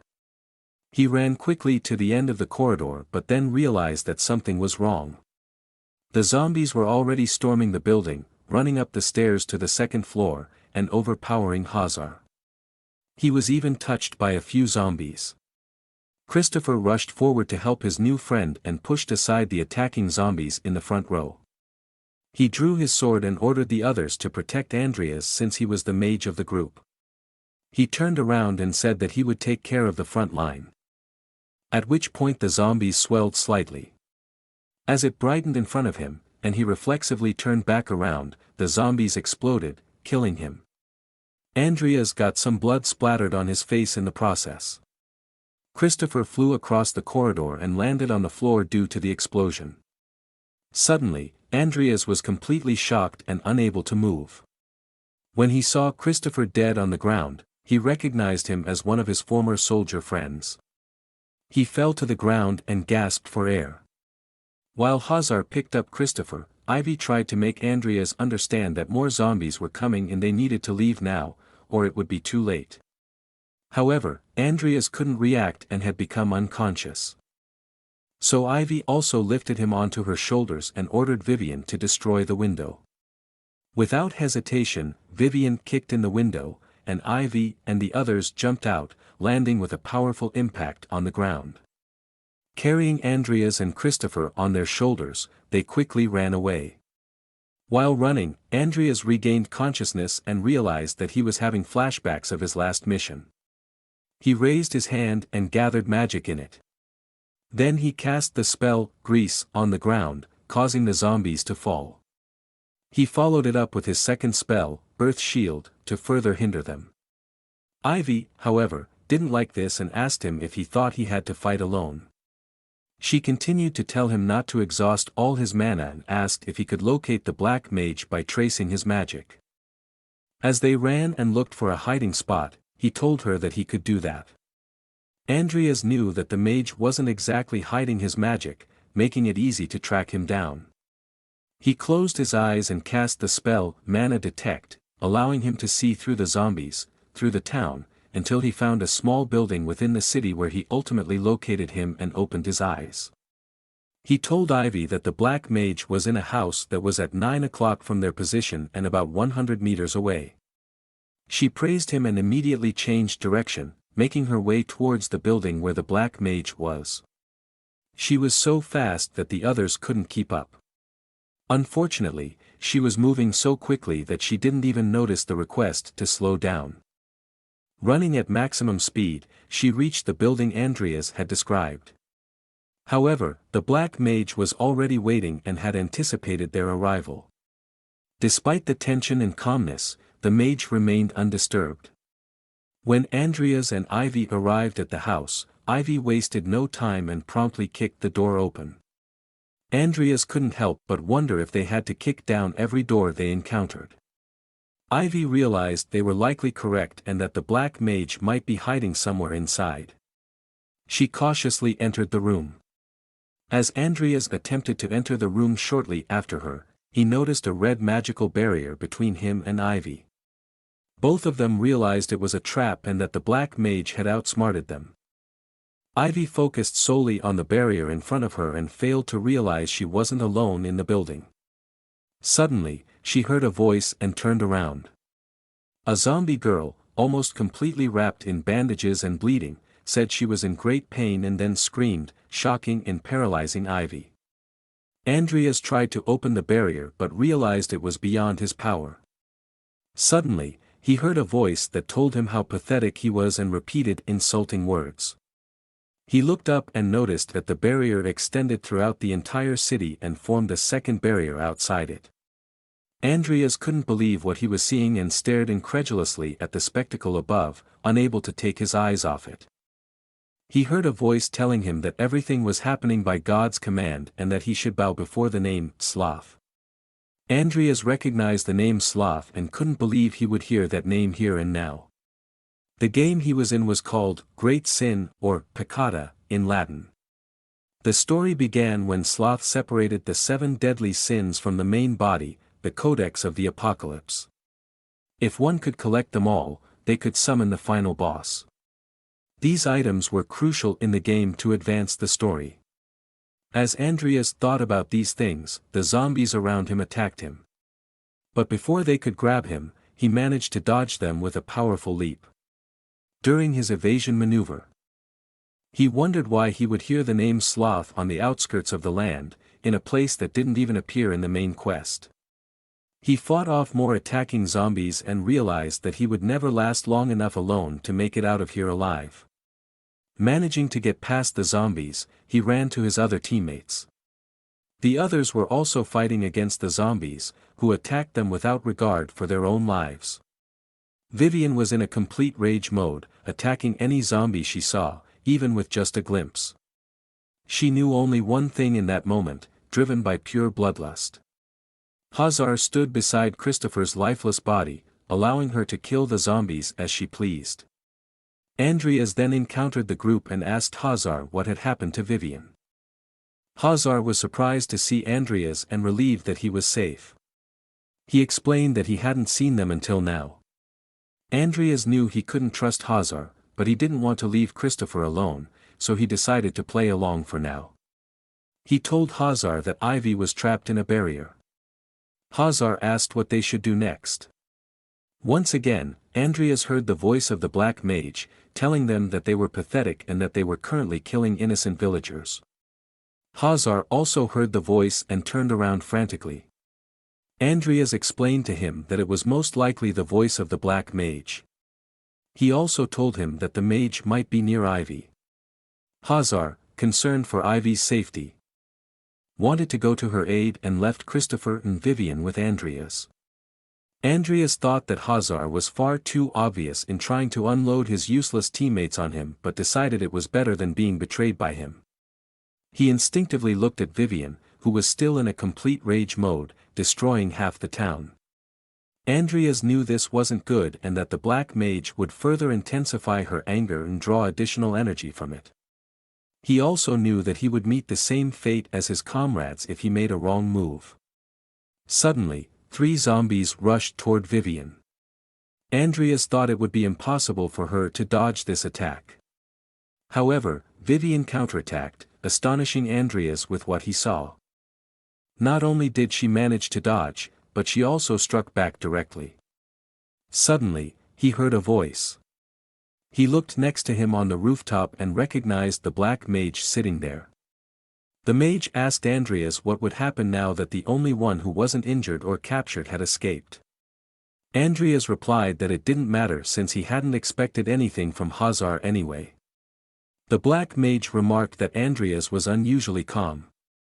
Andrias said he had already anticipated his presence, as it was now time for the main boss to appear. The mage stood up and said he didn't know where Andrias got his confidence from but wanted to test him due to his courage. Andrias then disappeared into a dark aura. He quickly realized that he had made a mistake and had been careless for a moment. He found himself in a kind of galactic cosmos. Andrias widened his eyes and then dissolved. He wondered what was happening all of a sudden. When he opened his eyes again, he saw his hands wearing military gloves. He found himself back in his original body and wondered if he was dreaming. Suddenly, something exploded behind him, and he realized he was on the battlefield. He immediately prepared himself, took the gun in his hand, and wondered where everyone else was. He ran and held his head in confusion. Suddenly, he stopped and looked ahead in bewilderment. He saw a burning person on the other side of the battlefield. The burning person called Andrias' real name, Makoto, and told him to run. Andrias recognized that it was Shohei, one of his former comrades. Without hesitation, he ran across the battlefield toward him. But Shohei was already dead and fell into his arms. Andrias couldn't believe it and called out Shohei's name. Suddenly, Shohei disappeared, and another person with green hair emerged from his body. Andrias leaned over the person and wondered who the new person was. Together with his other self as Andrias, he realized that the person Shohei had transformed into was Andrias' father. He remembered how his father had given him the ring and told him that as long as he had the ring, he would be the true lord of the Cromwell household. With his last breaths, Andrias' father expressed that he no longer wanted to be a burden to him and asked him to be happy with his sister Amy. Tears streamed down Andrias' face as he realized what he had meant to his father back then. Andrias reached out his hand. Suddenly, the Black Mage noticed something and was astonished to see the black illusion barrier that had trapped Andrias shatter. Andrias shattered the barrier, causing it to completely implode. As the barrier broke, Andrias stood there unharmed. The Black Mage asked him how he could escape Sloth's curse and break the barrier surrounding him. Andrias didn't answer the question and simply stood there. A system window appeared before him. The system window informed Andrias that the synchronization rate between Makoto and him had now reached 100%. Furthermore, it informed him that as a result, he had gained Makoto's talent, Combat Exceptional. Andrias explained that Sloth's curse was nothing more than a game that simulated a person's daydreams. He also said that the wizard who had cursed him didn't truly possess the ability to harness his full potential. The black mage could hardly believe what he was hearing and grew angry. He immediately prepared a new spell and launched a kind of black spear at Andrias. Andrias managed to dodge it and asked the mage what he planned to do now that he knew the curse wouldn't affect him. This only made the mage angrier. Filled with rage, he cast another spear and attacked Andrias again, telling him to shut up. But once again, Andrias evaded and leaped to the side. He realized that the mage wasn't strong but couldn't end it without his necromancy. He halted his evasive maneuver and looked left and right. He surveyed his surroundings and saw that no one was watching him. Then he looked back at the mage, who jumped down from the roof. The mage asked Andrias who he was. Andrias told him that he would show him and began to use his necromancy ability. When the mage saw Andrias utilizing his ability, he was greatly surprised. The system informed Andrias that 23 corpses had been found. But due to his low level, he was only capable of summoning 9. A turquoise mist rose from the corpses, and skeletons emerged from it. The black mage was shocked to discover that Andrias was a necromancer and wondered if he belonged to the Black Mage Assembly and if they knew about Sloth and the artifact. Andrias deduced from the mage's reaction that there was indeed a Black Mage Assembly and that he mistakenly believed Andrias to be a member of that assembly. He wanted to take advantage of this misunderstanding. The system window informed him that he had summoned 7 regular skeletons and 2 skeleton warriors. Andrias told the mage that he had been tasked by the assembly to retrieve Sloth's pages. The black mage was puzzled that someone so weak, with only a few skeletons, had been assigned such a task. He cast a few black energy spheres. However, the skeletons wasted no time and immediately attacked the mage. He hurled the magical black energy spheres at the advancing skeletons and asked Andrias if he really believed he could oppose the power of Sloth with just those few skeletons. The spheres completely destroyed the skeletons and continued flying toward Andrias. He managed to summon an earth shield at the last moment and blocked the attack. The mage told Andrias to stop pretending and cast his dark spear once again. Andrias reached his hand backward and summoned his companion. Nickel. The mage hurled his spear towards Andrias, claiming that these skeletons were nothing more than a few small flies. However, Nickel had already entered through the portal and prepared to assist his master. He rushed forward and sliced through the spear flying towards Andrias. This astonished the mage, who couldn't believe that Nickel had simply cut through his attack. He was completely bewildered and somewhat fearful. The mage then conjured a small cube in his hand, which surprised him. A large hand attacked Nickel, but they managed to block the attack with some effort. The black mage's cube split into many small pages, and Andrias recognized them as the pages of Sloth. The mage couldn't believe that Andrias had pushed him to the point of having to utilize his valuable collected Sloth energy. He wanted Andrias to pay for disrupting his plans with his life. The conjured hands of the mage grew larger, and Nickel and Andrias had to maneuver to dodge the attacks. Andrias knew that he could keep up with this speed and that Nickel could withstand the attacks. The assaults continued to rain down on them. The mage screamed for them to finally die. Andrias realized that the attacks were getting faster, and he also recognized that the mage was struggling to control his power and hadn't yet fully mastered the strength of Sloth. He decided to go for his blind spot and attack him there. He fought his way behind Nickel and shared his plan with him. Then came a powerful attack from the black mage, raising a cloud of dust. The controlled hands took a brief pause, allowing the dust to settle. When the dust cleared, the mage saw Andrias still standing and had to admit that he was quite resilient. Andrias was out of breath and said that Nickel was just a skeleton he had created, giving the impression that the mage had succeeded in destroying him. The mage couldn't believe that he had taken away his partner and weakened him in such a way. However, he assured Andrias not to worry, as he would soon follow him. He then commanded his hands controlled by Sloth's power to attack Andrias once again, and they set in motion, launching their assault. Andrias made a face as if he had been waiting for this.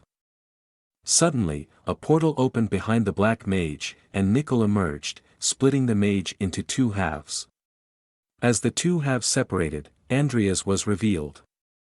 When Andrias had won the battle and stood beneath the blue moons, he couldn't help but think back to the times when he had pondered who could be behind the mask of the black mage. He looked down at the mage's lifeless body while Nickel stood beside him, sword stained with blood. Never in his life had he imagined that it would be the Baron's butler who practiced black magic. From this revelation, he deduced that the Baron must be somehow involved as well. Next to the butler's corpse lay the sloth cube, enveloped in golden magic. Andrias picked up the cube, and a system window informed him that his mana recovery rate had been increased by 321% because he had obtained the 7th side of the Apocalypse Code. As he gazed at the cube, Andrias wondered what he could do with it since he couldn't simply wander around with such a rare item. He also glanced back at Nickel and realized that he was still there. He handed the cube to Nickel, asking him to take care of it. Then he stored Nickel in the summoning storage, intending to contemplate later what he would do with the cube. Andrias looked to his left and saw the same barrier that currently surrounded him, wondering why it was still there even though the black mage had long been defeated. It didn't matter to him whether Vivian, who was trapped within the barrier, could free herself or not. However, he pondered how he would explain to the others how he managed to escape the barrier and defeat the mage. He couldn't exactly tell them that he had accomplished it using black magic. He touched the barrier and realized that it was different from the one he was in. Suddenly, he felt a strong pull and was completely sucked into the barrier, disappearing within it. A small, sweet girl with green hair screamed in panic and trembling on the ground. She screamed again when the chair in front of her moved. Andria's spirit was sitting in the chair, and he asked the little girl if she was Vivian Belcan. Little Vivian was completely bewildered and screamed once more, wondering if it was a ghost or a demon speaking from within the chair. Andrias told her that it was neither a ghost nor a demon talking to her. However, this didn't calm Vivian much, and she screamed again in panic. Andrias told her that he was a good fairy who had come to save her. This initially reassured her, and she looked at the chair questioningly and incredulously. Andrias, equally puzzled by the situation, found it nice that he was now inside the barrier to help Vivian break free from it, but he didn't know exactly what he was doing. The first thing he saw when he was drawn into the barrier was young Vivian being slapped in the face by a noblewoman. Since he couldn't be seen by anyone, he could easily investigate everything and discovered that the noblewoman who struck her was the second wife of the Belcan family's count and also the head housekeeper of the estate they were currently in.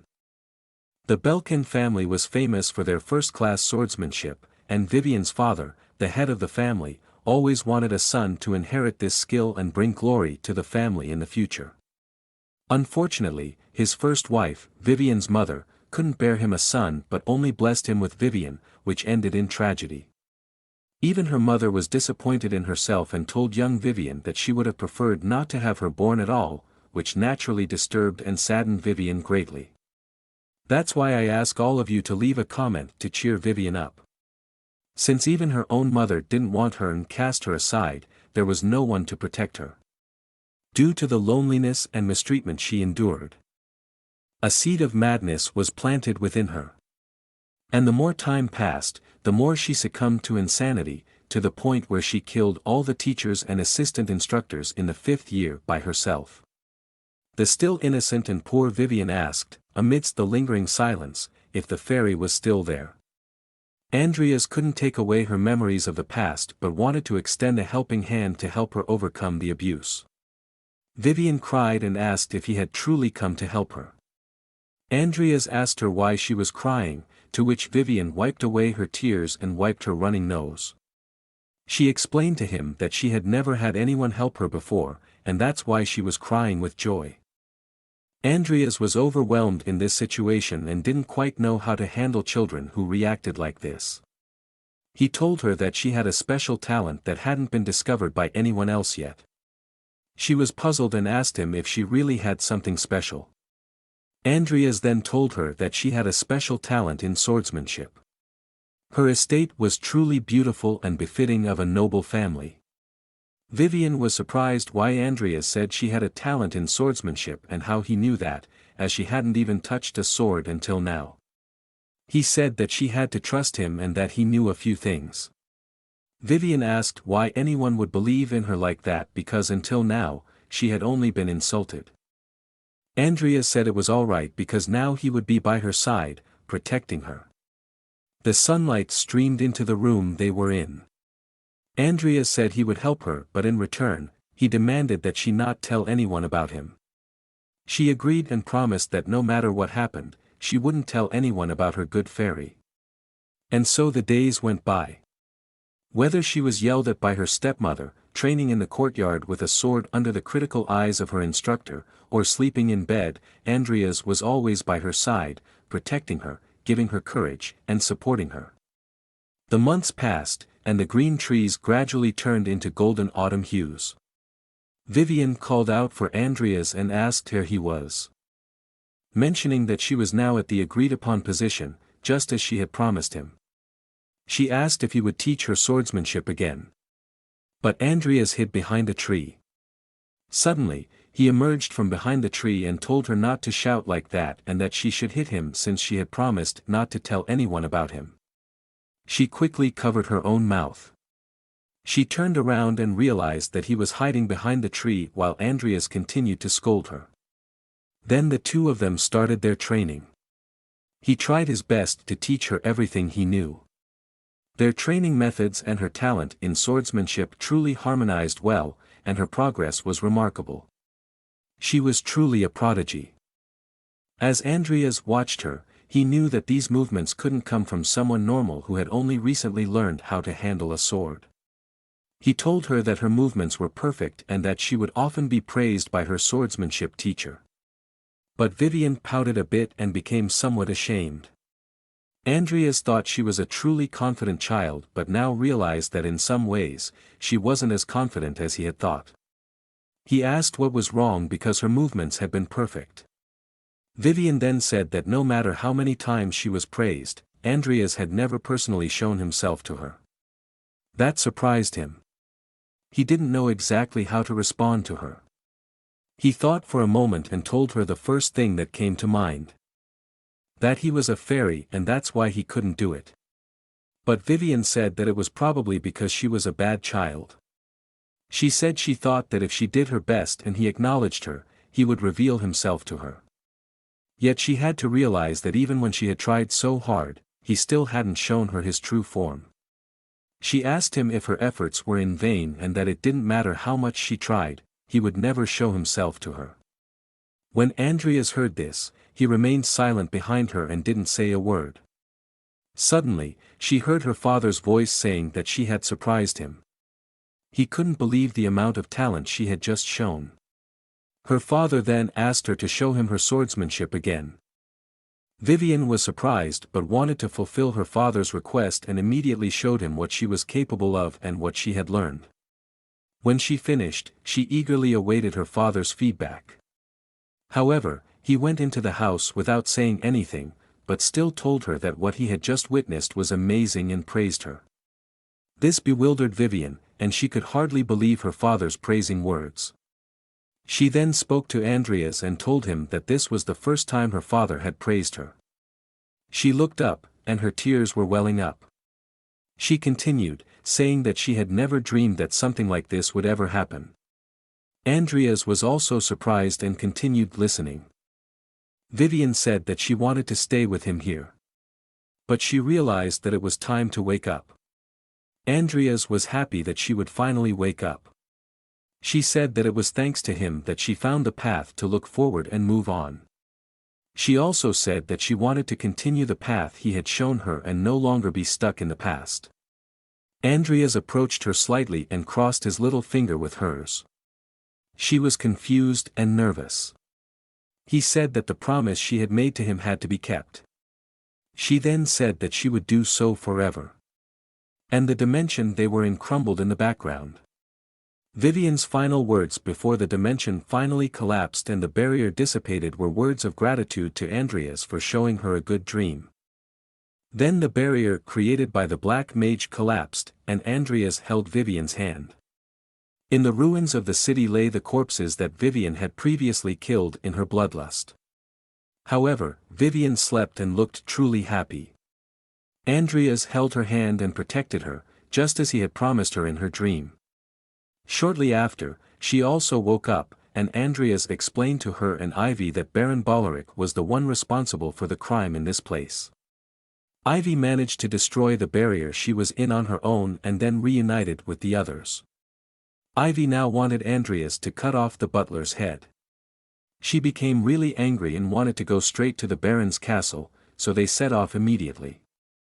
As Ivy discussed the next steps, Andrias looked at her and realized that her killing intent was very strong, which didn't surprise him since Christopher was dead and Hazar was missing. One of the Baron's guards fell abruptly to the ground as a sword narrowly missed his face.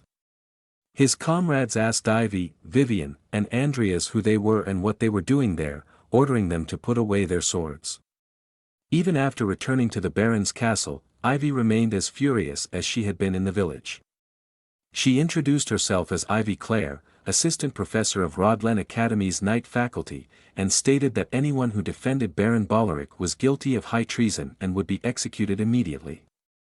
With this statement, Andrias wondered if she was serious and if she would really kill them all if necessary. She then held up a head, shocking all the guards at the castle gate.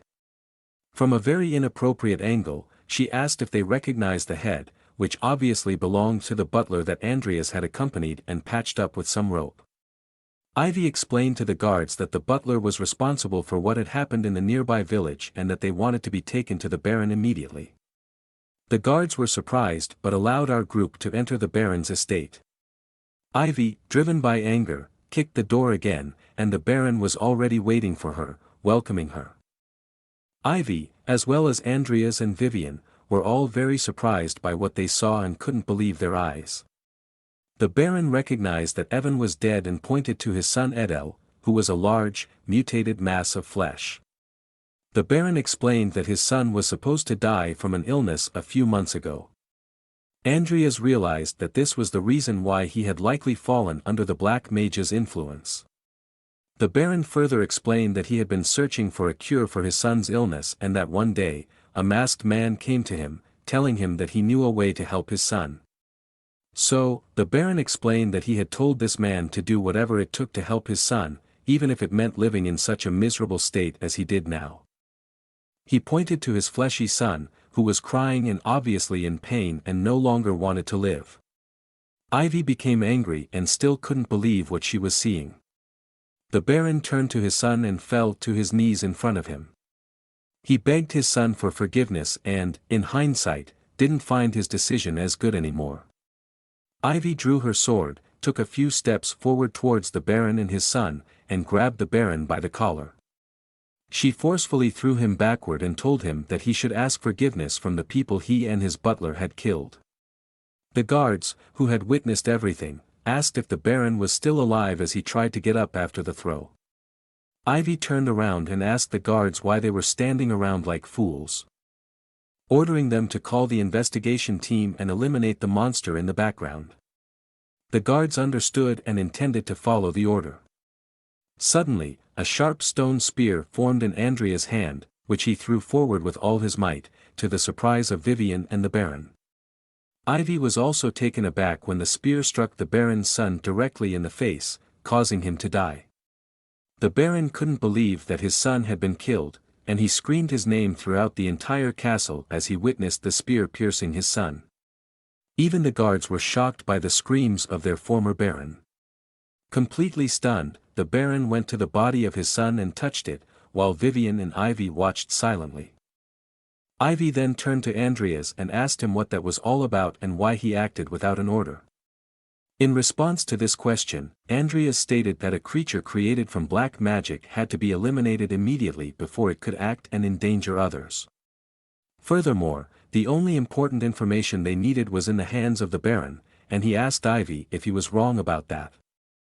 Shortly thereafter, the Imperial investigation team arrived, arrested the Baron, and took the disgustingly grotesque mass of flesh, his son, with them. After Andrias, Ivy, and Vivian returned to the academy, they were immediately questioned by the Imperial investigation team and had to testify as witnesses about what had happened. They had enough evidence, and it was clear to them that the Baron had collaborated with a black mage.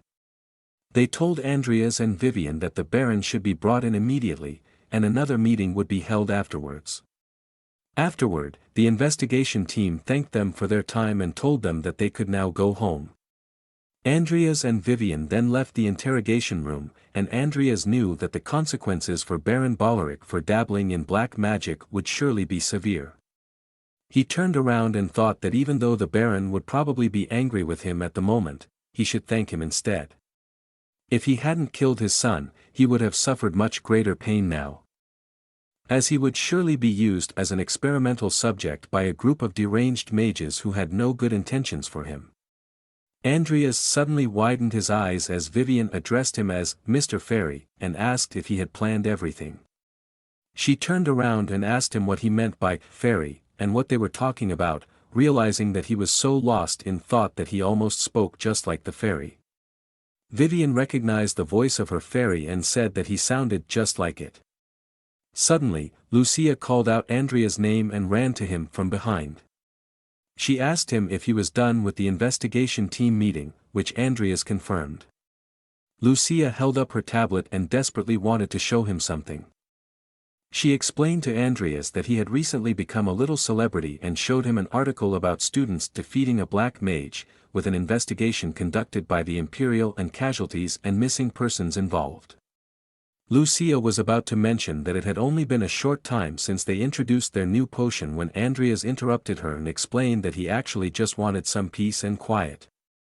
However, Lucia ignored his comment and told him that she had heard he would receive a reward, so he should invite her to dinner. However, Andrias explained to her that he wouldn't do that because the reward for the potion would be shared anyway, so she would have her own share. He was surprised that she didn't even try to get a free meal out of it. Lucia noticed that there was someone else standing beside Andrias and asked him if she was the person mentioned in the report as well. He asked Lucia if she had only just noticed her and introduced Vivian to her. Both of them bowed and exchanged names while Andrias apologized for Lucia's frantic behavior. Lucia then wanted to bring up the topic of the reward again. She explained to him that she wanted to be invited by him to celebrate the success of the potion. However, he explained to her that the Magician Tower's jury had not yet reviewed the potion, so the celebration would have to wait a bit. He told her that he would invite her to dinner at another time and gave in. Lucia accepted this and said goodbye, mentioning that she would meet him at the Magician Tower the next day. Andrias also said goodbye and told her that he wouldn't forgive her if she arrived late at the Magician Tower tomorrow. The next day, Andrias had to carry Lucia on his back as she had fallen asleep. He was almost at the Magician Tower and was annoyed that he knew this would happen.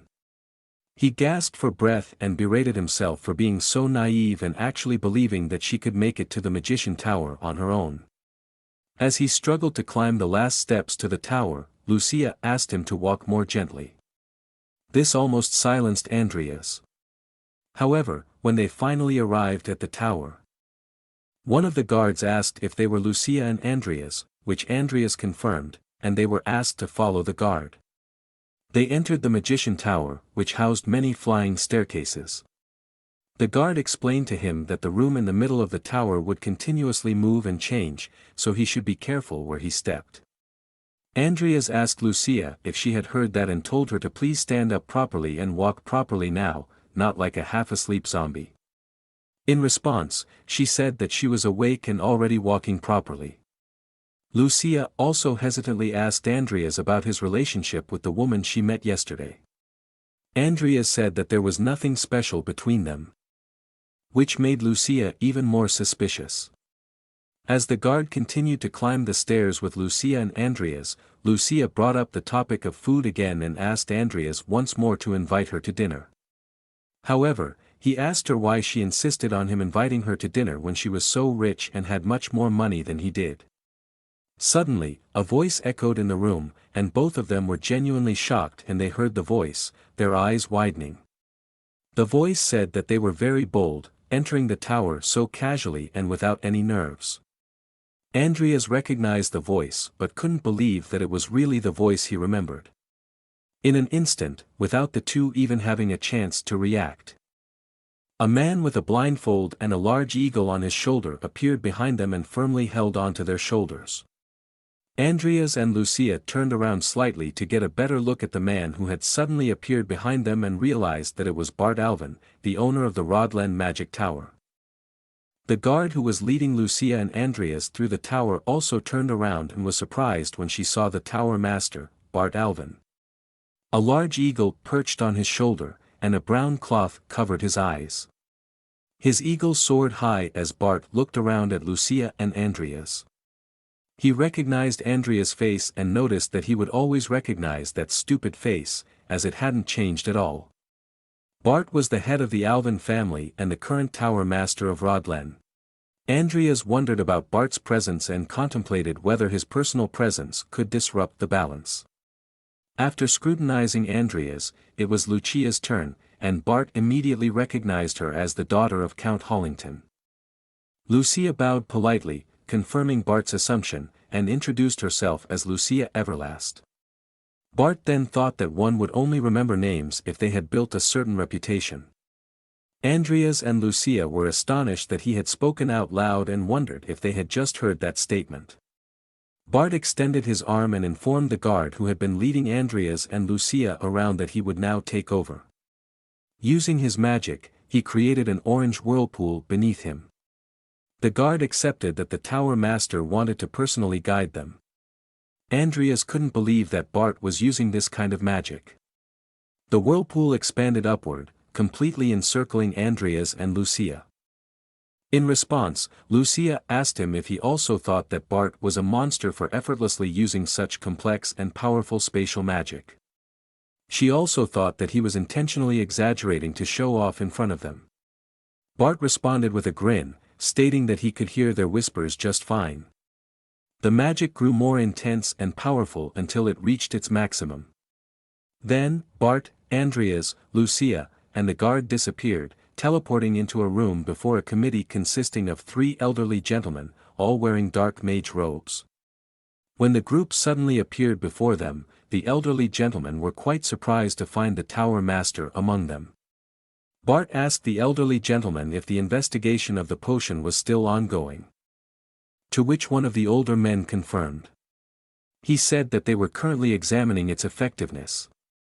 They further explained to Bart that they had everything they needed, with only the interrogation regarding the manufacturing process remaining. Bart then drank the potion that Andrias and Lucia had prepared. As he set down the bottle, he immediately recognized the individual ingredients and listed them out. When he finished, he turned to Lucia and asked if he was correct or if he had forgotten something. Lucia then added 2 more ingredients. Bart continued, mentioning at lightning speed that the 2 additional ingredients were very interesting. He praised her and said that he had already heard rumors about Lucia but hadn't believed she was capable of brewing such a good potion at her age. Bart then turned back to the committee and declared that the investigation was now concluded as he would personally approve the potion. Bart flew high into the air and asked why Andrias Cromwell's son was here and what he had to do with the whole matter. Andrias became angry but kept his composure and remained silent. Bart considered that the papers submitted with the potion stated that Andrias and Lucia had worked together. However, he straightforwardly asked if Andrias was just being carried along. Andrias remained calm and said nothing. Lucia looked over at her friend but initially remained silent. A few seconds passed, and then she explained that she wouldn't have been able to brew the potion without his help. Bart couldn't believe what he heard and cautiously asked once again if what he had just heard was true. Lucia confirmed it once more and said that he had done most of the work, and she had basically served as his assistant.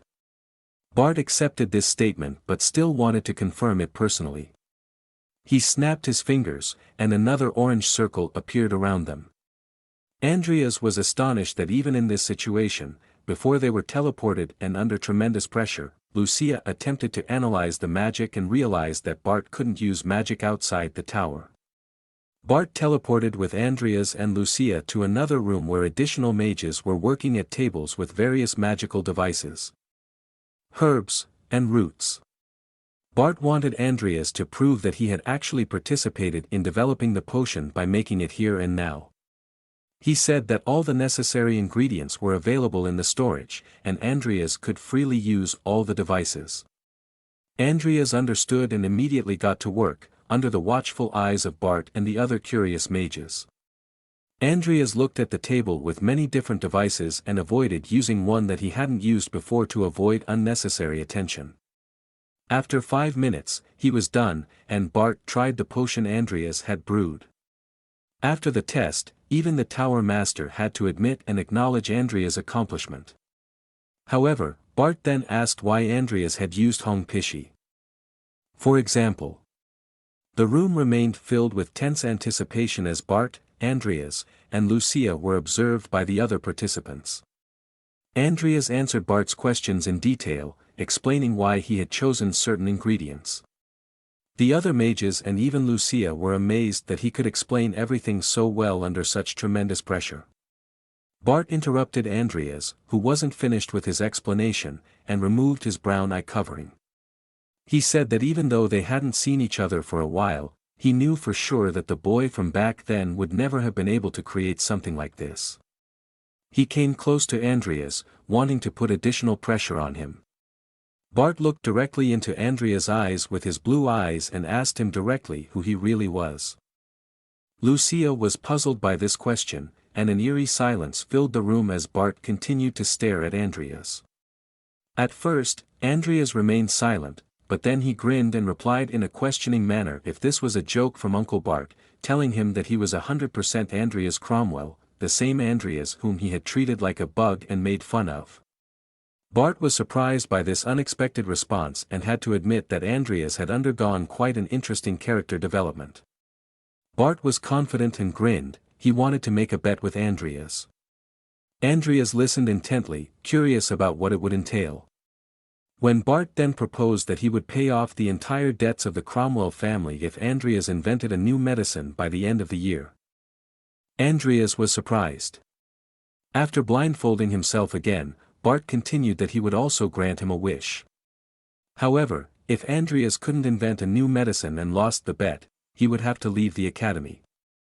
Andrias and Lucia were astonished by the conditions of the bet. Bart then asked him what he thought of the bet and if he agreed to it. Andrias looked at him and had to admit that the conditions were indeed very challenging. But he bowed to Bart and graciously accepted the bet despite the tough terms because as the head of the Cromwell family, he couldn't simply ignore such an offer and let such an opportunity slip away. Bart told him that he hoped Andrias would truly produce something since he possessed such confidence. He saw his father's face in him through his blindfold, which reminded him that they had a good relationship, and he was eager to see the results that Andrias would bring him. The final seconds of Angela's evolution came to an end, and she slowly regained her strength and ability to move. She pushed herself up, and her body was surrounded by an eerie purple mana. Angela looked at her wrist, which was still bound. However, after her evolution, she could easily break these restraints and shattered them into 1,000 pieces with a flick of her hand. With another motion, she also destroyed her cage and half of Sharon and Andrias' secret laboratory. She gazed at the devastation she had caused so effortlessly. And then she remembered Andrias and her vow not to harm him as he wanted her to swear on the name of her family. She began to smile, and more images of Andrias filled her mind. Her smile grew more intense, and she couldn't wait to meet him again. Anticipation already burned in her eyes. After completing his duties at the Mage Tower, Andrias set off to the city to run a few errands. He had received some reimbursement for the material costs of his potion, so he no longer had the financial troubles he had at the beginning. His potions were so profitable that he contemplated focusing entirely on his training, without having to worry about how to make money. Andrias' main problem at the moment was the pages of sloth that he had given to Nickel and stored in the interdimensional space for him. No matter how intensely Andrias thought about what he could do with those pages to gain a direct advantage, he couldn't come up with any ideas. So he considered whether he could possibly trade them for something that could help him at the moment. He didn't really want to take that step, but he couldn't think of anything else but to use his mentor, Sharon, to exchange the pages for something meaningful. The train Andrias was on came to a halt, and he got off, making his way back to the academy. He walked slowly, noticing something. He knew he was being watched. He looked around, but couldn't spot any observer. Eventually, Andrias stood before the gate of Karen's estate. He was still suspicious and knew he was being watched.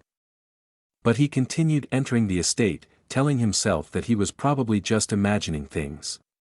Meanwhile, Angela was sitting on a tree, eagerly awaiting Andrias. She laughed and was genuinely excited to see him again. Both Sharon and Andrias were sitting in the lounge area of Karen's living room, and Sharon remarked that finally, the hot topic of the academy had come to visit him. Sharon examined the potion Andrias had brewed and asked if this was the infamous potion that had garnered so much attention alongside his midterm exam. Andrias confirmed this and told him that he had come straight to him after the final examination by the Mage Tower was completed. However, Sharon was not pleased that Andrias had secretly conducted research on a potion without his knowledge and now had the audacity to act as if he were his student, trying to flatter him.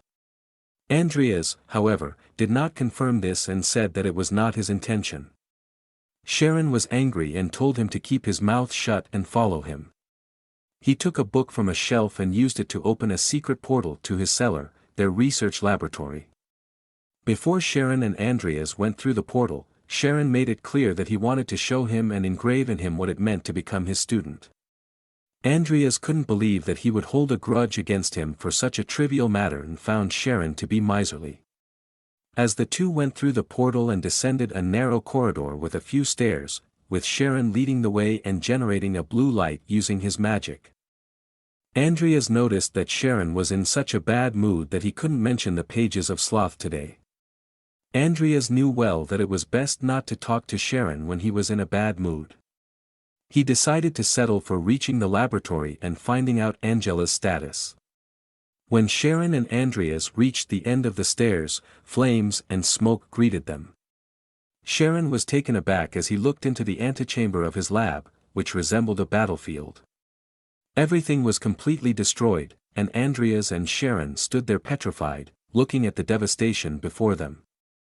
Andrias, too, widened his eyes and thought that Angela's transformation, thanks to him, had been a resounding success.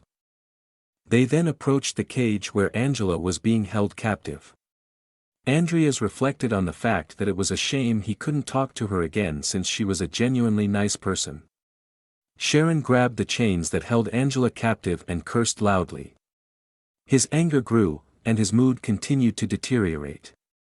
He called out Andrias' name, to which Andrias simply replied with a yes. Angered, Sharon looked back at him and asked if he had done anything to Angela or her restraints. Andrias then lied and told him that he hadn't done anything, and he even feared for his own well-being if he approached the cage. Meanwhile, he thought to himself what an idiot Sharon was. Sharon straightened up and rose to his feet. He couldn't believe that a vampire, even if she was just a hybrid, had escaped from him. Andrias had to suppress his laughter and could only watch as Sharon held the remnants of their chains in his hands, both unbelieving and furious. Enraged, Sharon let out a scream. The screams of his anger were so loud that they could be heard even through the narrow staircase they had come down from, all the way to the top. It was late at night, and the blue moons had risen in the sky. Andrias made his way to his dormitory, deciding to bring up the topic of the pages of sloth on another day. As he walked under the trees along the street, red hair suddenly appeared above him. He was completely startled when, just a few milliseconds later, his name was called. He didn't move and realized that Angela was waiting for him, trying to lure him into a trap. Her right hand slowly moved around Andrias' neck as she asked him to answer a question she had since waking up.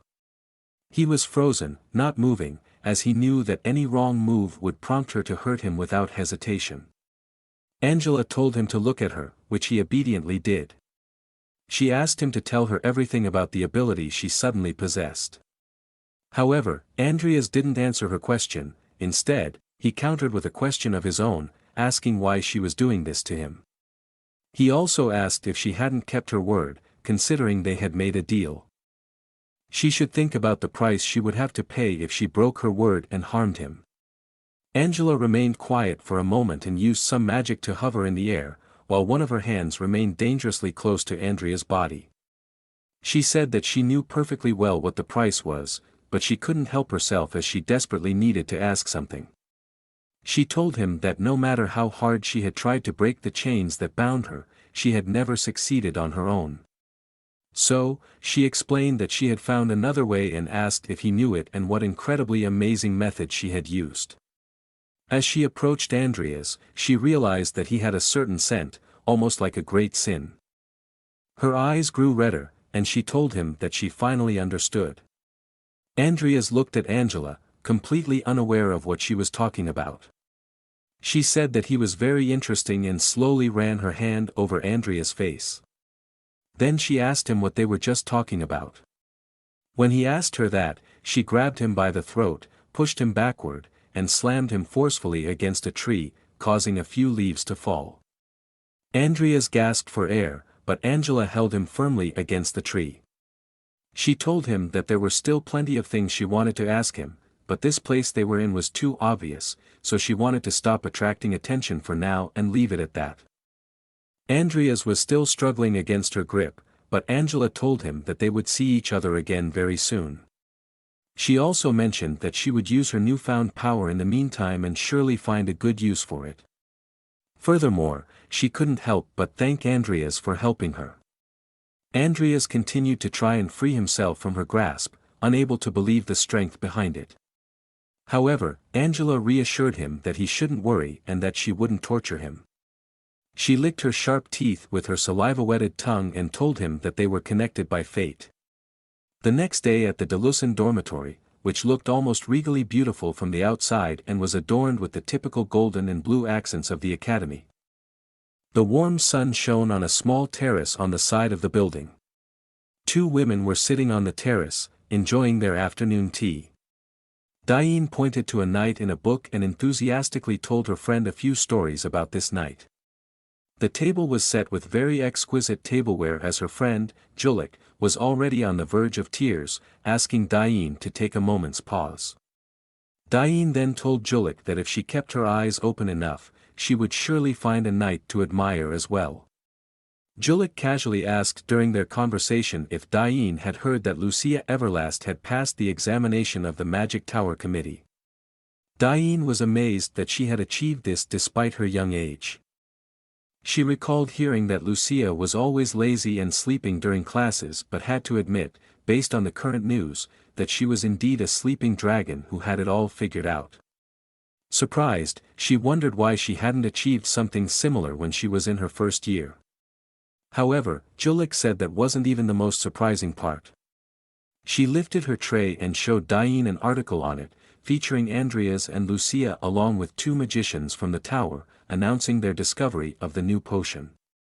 Julik asked Diane if she could believe that Andrias was also involved in the discovery. As Diane read that he was also involved, her eyes widened. She examined the picture more closely and couldn't believe that someone as untalented as him had managed to help create such a potion. Julik told her that when she first heard the story, she also thought it was a lie. Diane remembered how they used to play together and how Andrias had always blamed his circumstances and lack of talent for his failures since his family's downfall. She looked down at her book and recalled Andrias' words when he asked her if she had ever achieved anything on her own. She wondered if Andrias had truly changed. Julik was thrilled that it was precisely Andrias, the king of vermin, who had accomplished something like that. Diane then stood up and called her companion, a small eagle, to her side. Together, they wanted to verify if what they had read in the article was indeed true and if Andrias had truly changed. The class began, and the students gradually made their way into the classrooms, waiting in front of a whiteboard for the teacher, who was as usual running late. But heaven forbid if someone arrived late themselves, as it would lead to serious trouble. Lucia asked Andrias why he was wearing so many layers of clothing. He was sitting next to her wearing a scarf, a long sweater, and a cloak. Andrias explained to her that he didn't feel well and that's why he was wearing so many clothes. Lucia then asked why he even came to class if he didn't feel well enough to participate. He told her that he still had to attend some required courses to earn enough credits for his graduation. At that moment, the teacher entered the classroom and walked to his desk at the front of the room. However, Andrias wasn't actually sick but had a large scar on his neck due to the previous night with Angela. He remembered her mentioning something about being fate-bound partners and smelling something on him before she bit him. However, he didn't know what all of that meant. All she had done in the end was bite him on the neck and disappear. Andrias was visibly sweating due to the numerous layers of clothing he was wearing. The teacher, who had finally managed to reach his desk, asked if all the students were present. Just as he was about to start with today's reading, he noticed Andrias sitting in his class with all the clothing. He recalled the articles reporting on the success of Andrias and Lucia, which he had also read. The teacher looked up at Andrias and asked why he was wearing so many clothes and if he was sick. Andrias confirmed this and pretended to cough. The teacher told him that he was probably stressed from the extensive research he had put into his potion, and that's why he had fallen ill. He explained that he had marked him as present and that he could go and rest. Andrias stood up and thanked the teacher. But just as he was about to get up and sling his bag over his shoulder, the teacher said he was somewhat disappointed in him. He explained to Andrias that a few weeks ago, he had asked a professor of medicinal botany for advice regarding the potion during class and whether it had been so difficult for Andrias to mention his name before the committee. Andrias couldn't believe what he was hearing and wondered what nonsense the teacher was spouting. At this point, please write in the comments how unfair the teacher is.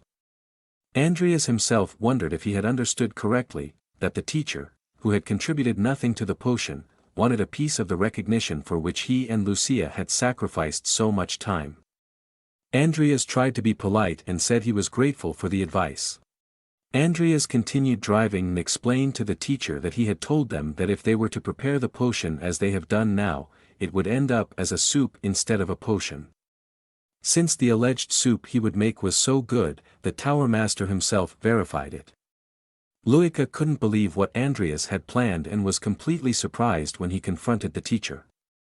By completely undermining the authority of the teacher and exposing him in front of the entire class, Andrias made the teacher angry. Even his classmates couldn't believe what Andrias had just said.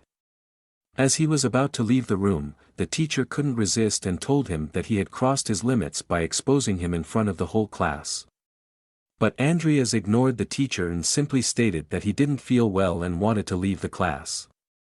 The teacher shouted his name, and Andrias held onto the door handle without opening it. He thought about how when he was just a little fly, everyone used to bully him and make fun of him.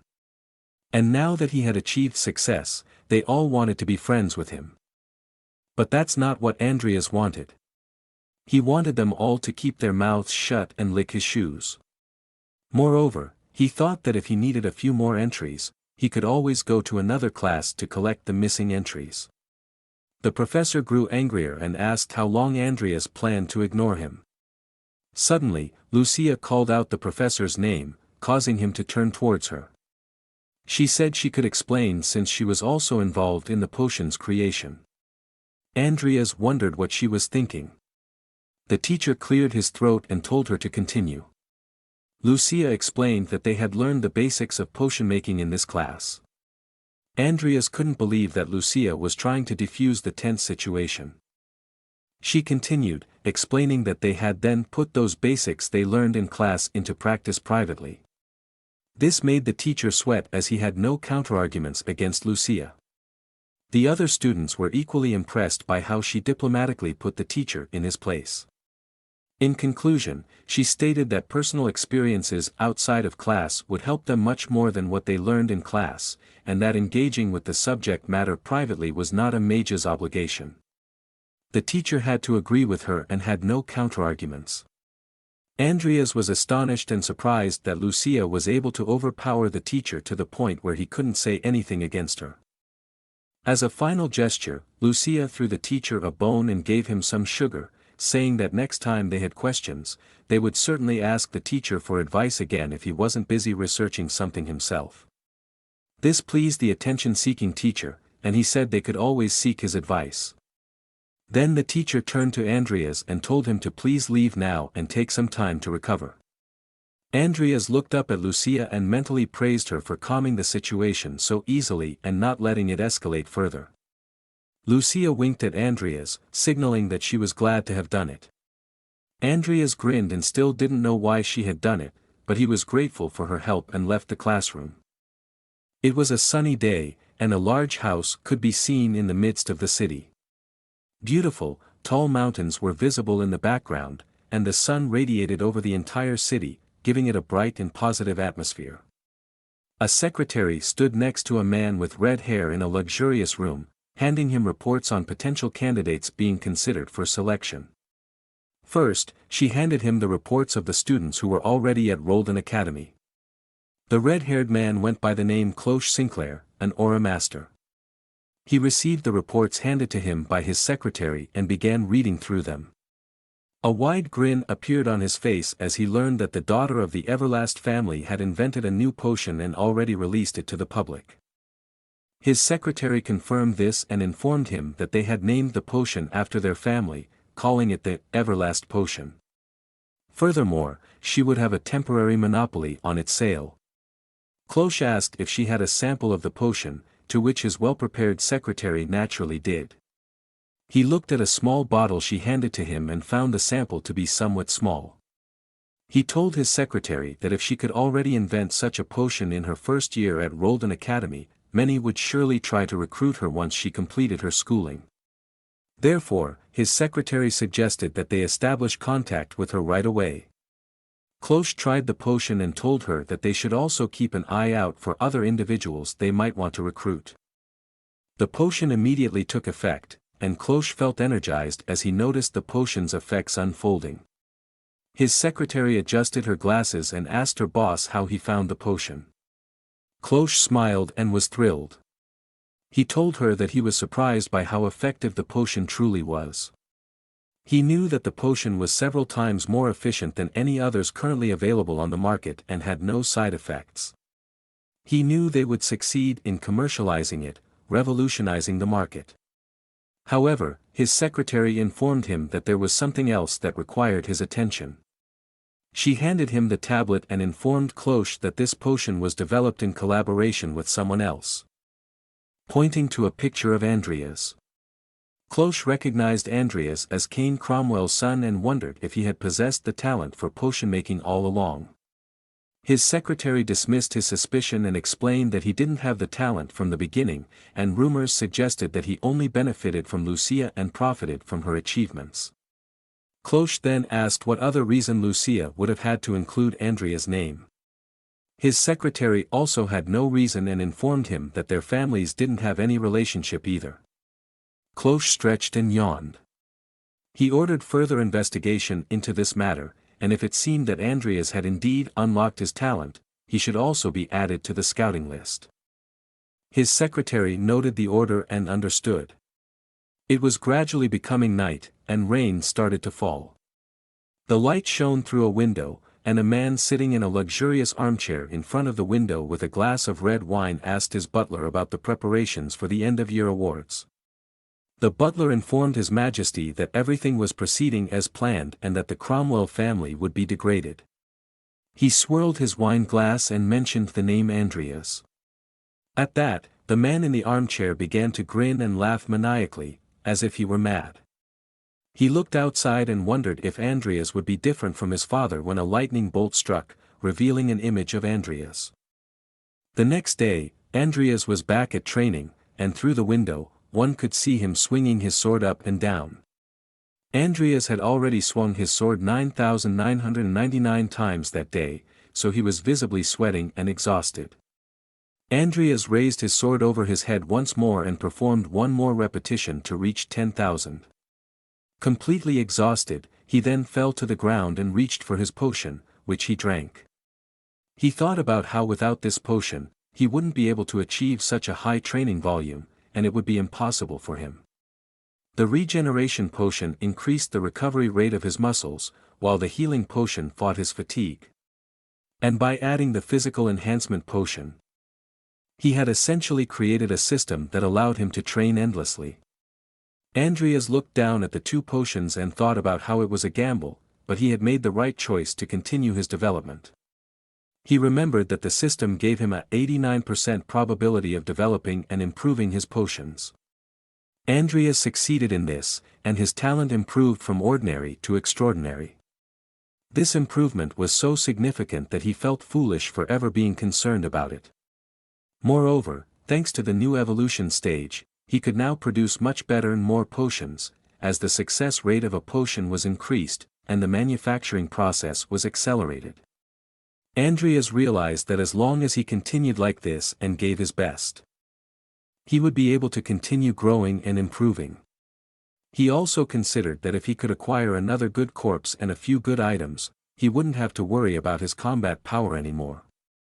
Unfortunately, due to Karen's constant absence, he couldn't sell him the pages of sloth. When Andrias recently stood outside his office door, he had to read a sign stating that Sharon was currently away on a business meeting and not present at the academy. Andrias was somewhat surprised that Karen's mood was so bad that he went on a business trip without informing his own student. Andrias had no other connections to other black magicians and couldn't sell his pages to anyone else. He decided to stop his training for the day, wiped off the sweat, and thought about the class the next morning, which was his favorite teacher and subject, botany. However, when Andrias arrived at the botany classroom the next morning, he saw a note stuck to the board stating that today's class would take place outdoors and that everyone had also received a notification on their tablets. Andrias became somewhat angry and couldn't believe what he was reading. He cursed his teacher and wondered if he knew that he didn't own a tablet and deliberately organized it so that Andrias would be at a disadvantage. Andrias wondered why he would do this to his students and then ran off to try and arrive somewhat on time for class. In the garden of Rodlen Academy, tables were set up with scientific equipment necessary for brewing potions. Many students stood at the tables, working diligently and with great concentration. When Andrias arrived in the garden, he couldn't believe what he saw and wondered why everyone was working so diligently and hurrying. He considered if there was an exam or something similar taking place. Suddenly, he heard his teacher's voice, telling him that he was running a bit late. It was evident from his facial expression and mood. His teacher adjusted his glasses and explained that Andrias must have been so engrossed in his own research that he hadn't realized he hadn't received the notification. Andrias clenched his teeth and had to control himself from exploding in anger and keeping his frustration towards his teacher in check. He couldn't believe how childish a person could be. Suddenly, Lucia grabbed Andrias by the coat and pulled him aside. She explained the task to him and showed him the details on her tablet. In doing so, she wondered how much longer he would rely on her to show him everything on her tablet and suggested that he finally buy his own tablet. Lucia explained to Andrias that their teacher had developed an awakening potion and came up with the idea of having his students analyze it. Under the watchful eye of his teacher, Andrias immediately got to work. He knew that the teacher had the desire to show off his discovery, and that was the real purpose behind this examination. His teacher continued to provoke Andrias, stating that it should be easy for someone of his caliber to figure out the ingredients and their ratios. Andrias had to gather himself again and contemplated numerous extremely insulting remarks that he would have loved to throw at his teacher. His teacher told him that it was no shame if he couldn't figure out what was being asked of him and that he still had a great future ahead. However, in reality, the teacher wanted to expose Andrias as a fraud and humiliate him today. Furthermore, the teacher believed that Andrias was simply taking advantage of Lucia, the rising star in the potion world, and still considered him a poor student. But Andrias wasn't deterred by his teacher's looks, remarks, or thoughts and continued to work diligently. After 4 hours, the teacher saw the results on his tablet and was astonished to see that Lucia was the top student, taking 1 hour and 22 minutes, while Andrias came in second place with 2 hours and 4 minutes. One of the examiners also informed him that there was no cheating or any other form of deception detected and that these times were undoubtedly correct. Andrias' classmates were surprised as they realized that Andrias indeed had a talent for potion making and proved it in an official examination. Even Lucia praised Andrias and jokingly called him seagrass, which Andrias didn't appreciate. He told her that it wasn't his name. Suddenly, a student ran past Andrias and Lucia, calling out the teacher's name. He asked the teacher why he had done it. The teacher recognized the student. Andrias and Lucia were astonished as their classmate revealed that the teacher had stolen his potion and passed it off as his own. They asked him again why he had done it. The student couldn't understand why his teacher, who should have known the effort he had put into creating this potion, simply claimed it as his own. His classmates were also surprised and couldn't believe that their teacher was capable of such behavior. Andrias asked Lucia for her opinion on the situation.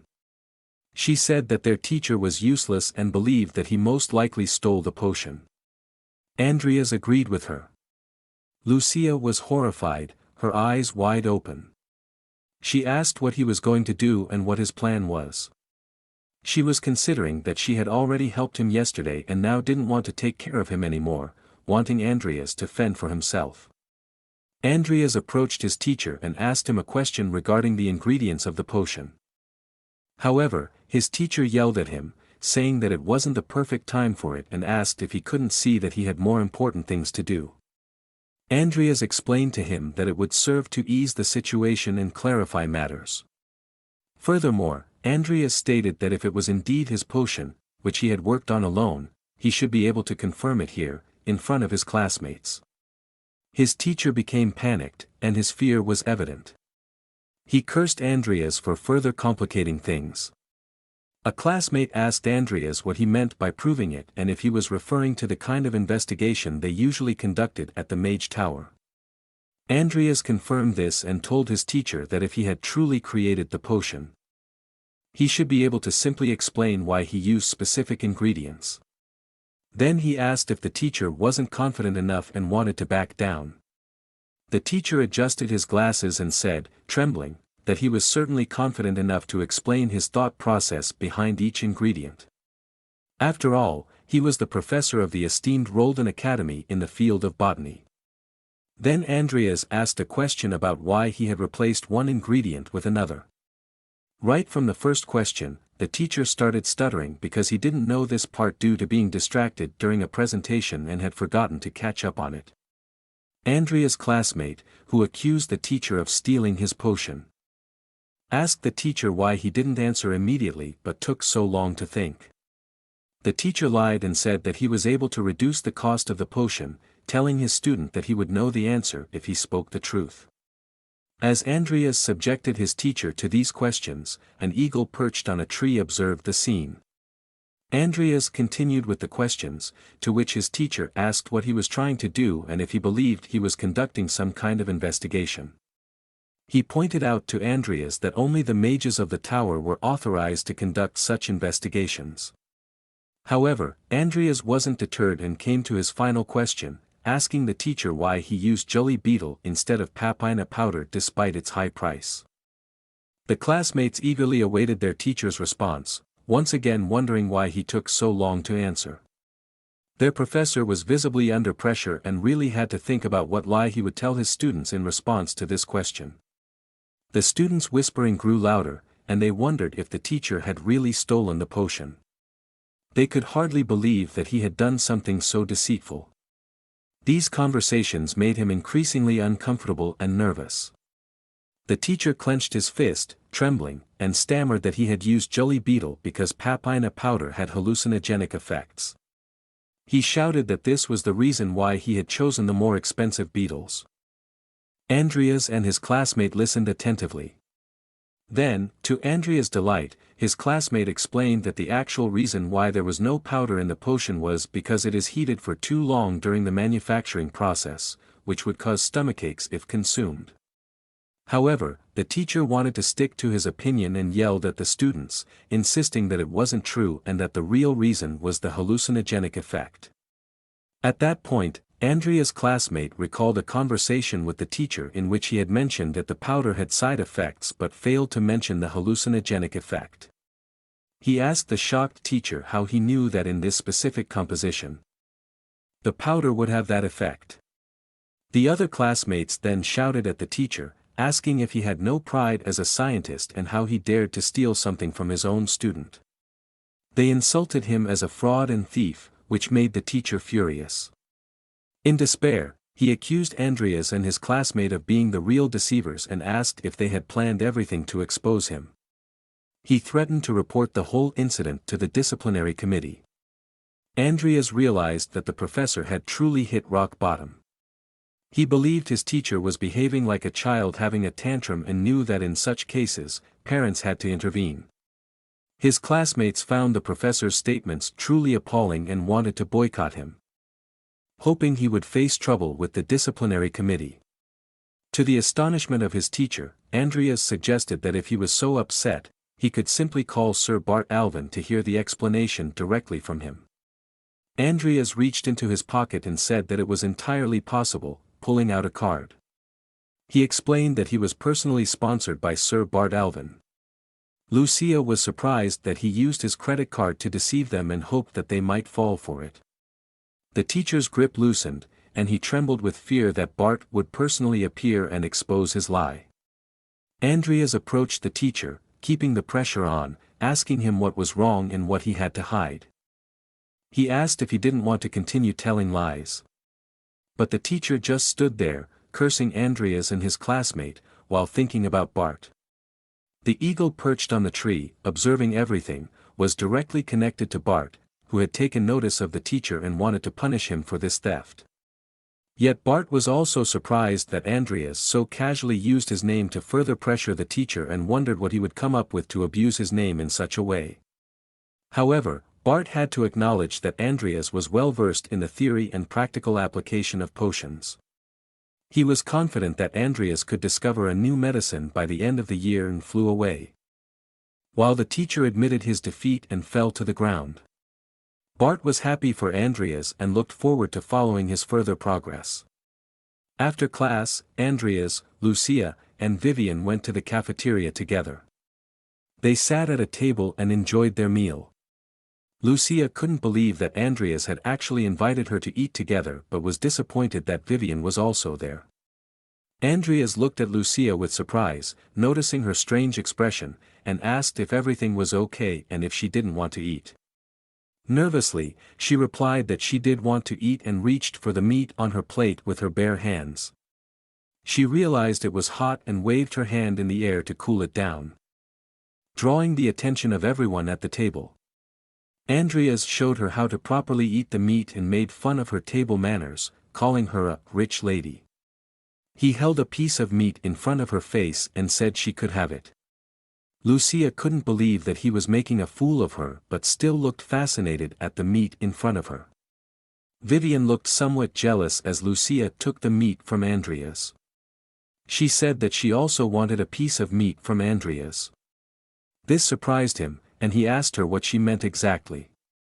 Vivian pointed at the piece of meat Lucia was eating and told Andrias that she wanted the exact same thing. Andrias was somewhat taken aback but smiled and gave her some as well. It got a bit later, and Andrias, Lucia, and Vivian had finished eating and started making their way again. Lucia asked Andrias when he would finally buy a tablet and listed the advantages, starting with the fact that with a tablet, such misunderstandings as today wouldn't happen, and he would be informed about future events in advance. However, Andrias told her that he would rather save his money at the moment. Lucia replied that a tablet wasn't that expensive. Andrias countered that it might not be expensive for wealthy people, but it was for those who were poorer. While Lucia and Andrias argued, Vivian was happy that Andrias had given her some meat. She talked to him enthusiastically and asked if he wanted a reward from her, and called him fairy. Andrias declined and felt a bit embarrassed by the question. He also asked her what she meant by fairy, which surprised Lucia and made her wonder why the two suddenly had something to do with a fairy. When they reached the end of the corridor, Andrias said goodbye and mentioned that he had to leave now.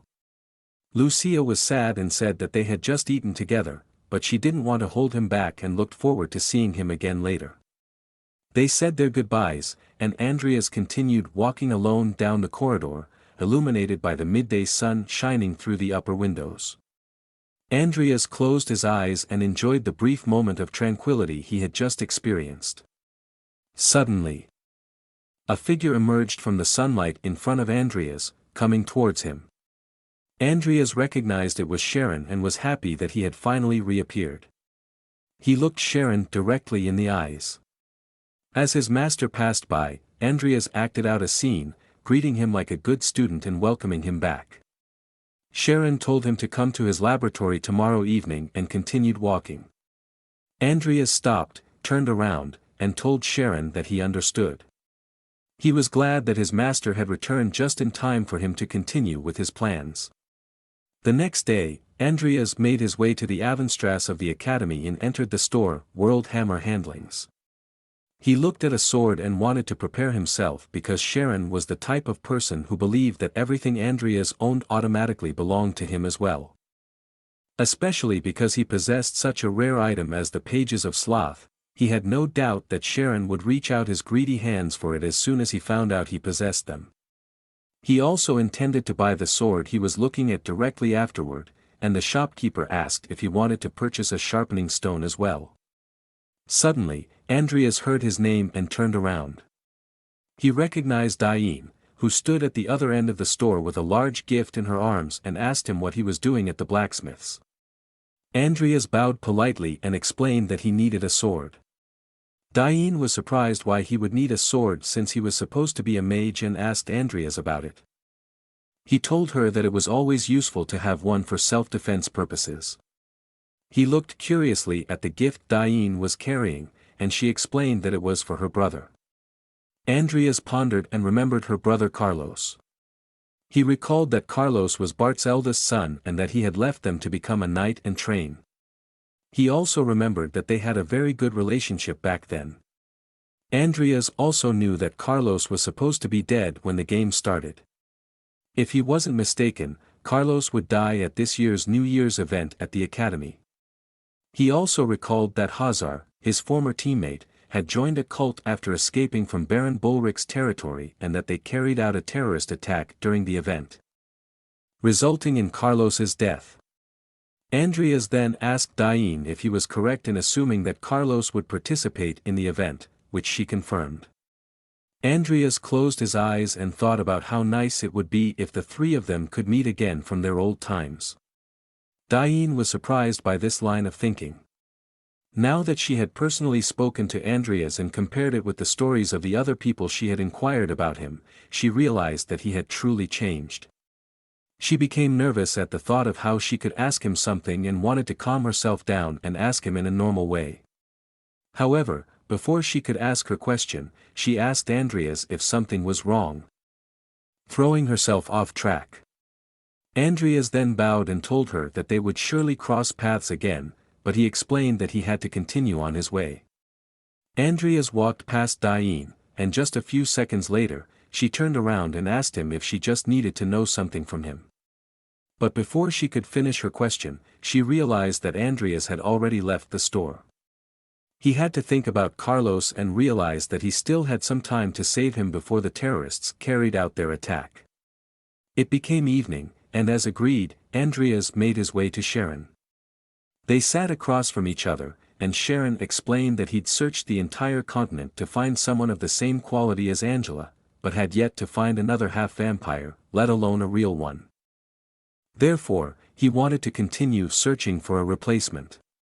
Andrias sat leaning forward, listening attentively while keeping his new sword within reach. Sharon opened a book and explained that although he didn't have much hope of finding a replacement, he needed to find one because the Assembly of Black Magicians would take place this weekend, and he wanted to attend. Andrias realized that this was the event that the game originally started with. He thought that if Sharon became blindly greedy now and asked him to give up his pages, he would be playing right into his hands. Sharon closed the book and told Andrias that he would be busy in the near future and that Andrias should set aside time and be prepared if he needed him. Andrias then brought up that he needed to tell his master something important. Sharon asked what important matter needed to be discussed. Andrias waited a few seconds before telling him that he was able to obtain the Apocalypse Codex. Sharon was astonished and widened his eyes. He couldn't believe what he had just heard and looked at Andrias. Andrias met his gaze directly but remained silent. Sharon cleared his throat and told him that he shouldn't say something like that and emphasized that he would never be able to obtain something so valuable as it was too rare. While Sharon disbelievingly set down his book, Andrias opened a portal. He stated that this was something he couldn't handle and reached his hand into the portal. Sharon couldn't believe his eyes as Andrias then pulled out the codex. Full of greed, Sharon stared at the cube and had to pause for a moment. Andrias continued his previous sentence, adding that this was something he couldn't handle and that he wanted Sharon to have it. He leaned forward and wanted to hand him the codex cube. Sharon had to think, but he raised his hand and told Andrias to keep it. He stood up and said that this was a highly coveted item and it would only bring trouble to keep it. He told Andrias to bring it along when they went together to the assembly of black magicians and that they should exchange the codex there for another item. Andrias smiled because he knew exactly that Sharon would say this. He also knew that Sharon was someone who would prioritize his own life above anything else, and it would be very dangerous if someone were to find out that he possessed the codex. Sharon stood with his hands in his pockets and told Andrias that now that he would be joining him this weekend at the assembly, he should set aside time and reschedule his appointments to prepare. Andrias told him that he would do so. On the following weekend, in the middle of the night, the 3 blue moons became visible again in the sky. A carriage rode through the forests on the eastern edge of the city. A skeleton held the reins of the horses and guided the carriage. Andrias was inside the carriage. Reflecting on the fact that he had survived the first confrontation with Sharon, and his plan was succeeding so far. Now he had to consider his next steps, as the upcoming assembly would involve many dangerous and powerful individuals who couldn't be easily manipulated with words like his master. He had to proceed as safely as possible to avoid getting killed and to obtain what he was there for. Andrias looked ahead and heard Sharon say that he could definitely exchange Sloth's pages for an item that would help him become stronger. Greedy as he was, he wanted to take everything he could get. Andrias couldn't help but smile because his plan had worked, and his master truly believed that he would just hand over the pages. He knew that when push came to shove, Sharon would use him as a shield to save his own skin, and he would never get the pages. Suddenly, the carriage stopped, startling Andrias and Sharon. A man in a robe tightly held the horse reins and told them to calm down. The skeleton, with red eyes connected to Sharon, looked forward to assess the situation. The man who had stopped the horses walked alongside the carriage and removed his hood. He reached his arm through the window of the carriage and greeted Sharon and Andrias with a simple, "Hey." Without hesitation, he asked if they were also on their way to the assembly and if they had any objections to him joining them. Andrias couldn't believe his eyes and recognized the man. The stranger then took a seat on his side of the carriage, and Sharon sat on Andrias' side. The man thanked God that they had arrived and that he now had a ride, even though he quickly realized that this journey was not as great as he had imagined. Andrias knew that this man was Salem Edidia, one of the 10 strongest mages on the continent. Moreover, he was nicknamed the Devil, because he didn't hesitate to engage in forbidden practices to further his exploration of the occult and uncover hidden knowledge. Andrias was tense because he knew that the entire situation would change drastically once the information about Sloth's pages became known, without him having any influence over it. Sharon shared the same thought, and an emotion surfaced that Salem immediately recognized, prompting him to ask what that expression meant. Sharon was shocked that he had noticed. Salem continued to inquire whether Sharon was not pleased with him also attending the assembly, displaying his intimidating aura. Panic-stricken, Sharon replied that this was not the case at all. Salem then started laughing and told him that he had no reason to worry since he had been to the assembly before. Andrias knew that one couldn't joke around with him, but his level of madness and strength surpassed his imagination. Salem leaned over to Andrias and asked for his name. Sharon directly demanded that he address him as Senior Salem Edidia and presented himself as an authoritative master. Andrias introduced himself as Andrias Cromwell. Salem sarcastically touched his cheeks and remarked to Sharon that he had another Cromwell in his hands. Andrias wondered what he meant by that and realized that Salem was alluding to a secret that existed between Sharon and his family. Salem sensed from Andrias' reaction that he knew nothing about this secret and continued to playfully keep his mouth shut. Then Salem lightly touched Andrias on the shoulder and wanted to give him some special advice. Grinning, he told Andrias that he should fight as much as possible. Andrias glanced over at Sharon but recognized from his expression that it was better not to ask if he didn't want to invite trouble. However, he couldn't help but wonder what Sharon was hiding from him. Suddenly, a puddle of black, slimy liquid appeared in front of them. The skeleton guiding the carriage noticed it and immediately signaled to Sharon.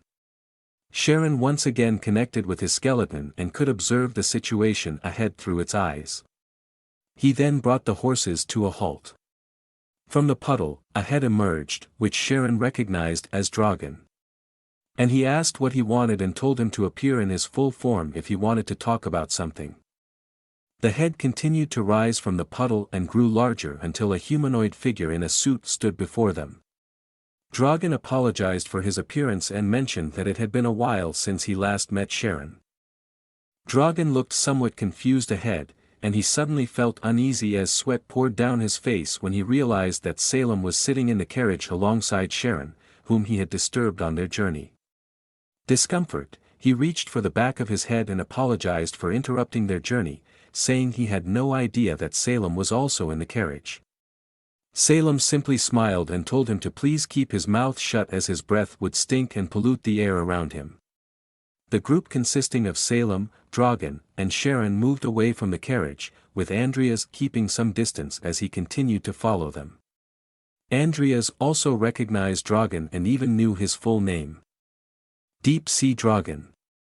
He pondered that Dragon probably had his sights set on Sloth's side and intended to attack them, but he had not expected Salem to be involved as well. Sharon told the group to look over there and pointed to a kind of treehouse protruding from a dead tree. He explained that Sir Morshi had apparently noticed they were on their way to the assembly and wanted to show them the way by making the tree visible to everyone. Salem was somewhat annoyed and wondered why he had chosen such a high place. He thought for a moment and then started to grin as he said that everything had turned out just as he had expected. The mist thickened and condensed around his feet. Andrias, Sharon, and Dragon couldn't believe what was about to happen. They now realized that more black mages were nearby. Salem reached for his staff attached to his back and prepared to confront them. Sharon and Dragon couldn't believe how foolish these mages were to steal the codex while Salem was nearby. Salem approached the forest ahead of him, where the black mages were already prepared and waiting for the group to come closer. Suddenly, black tentacles shot out from the ground, surprising Andrias, who allowed himself to be bound by them. They intended to target Sharon and Dragon as well, but they remained calm. The tentacles also aimed for Salem's feet, but he was unfazed. He raised his staff and eagerly awaited how many black mages would try to challenge him. He slammed his staff on the ground, unleashing a magical shockwave that instantly obliterated the tentacles. The shockwave was so powerful that it engulfed the entire forest in front of them, revealing the magic cores of Sharon, Dragon, and the black mages lurking in the woods, waiting for their chance.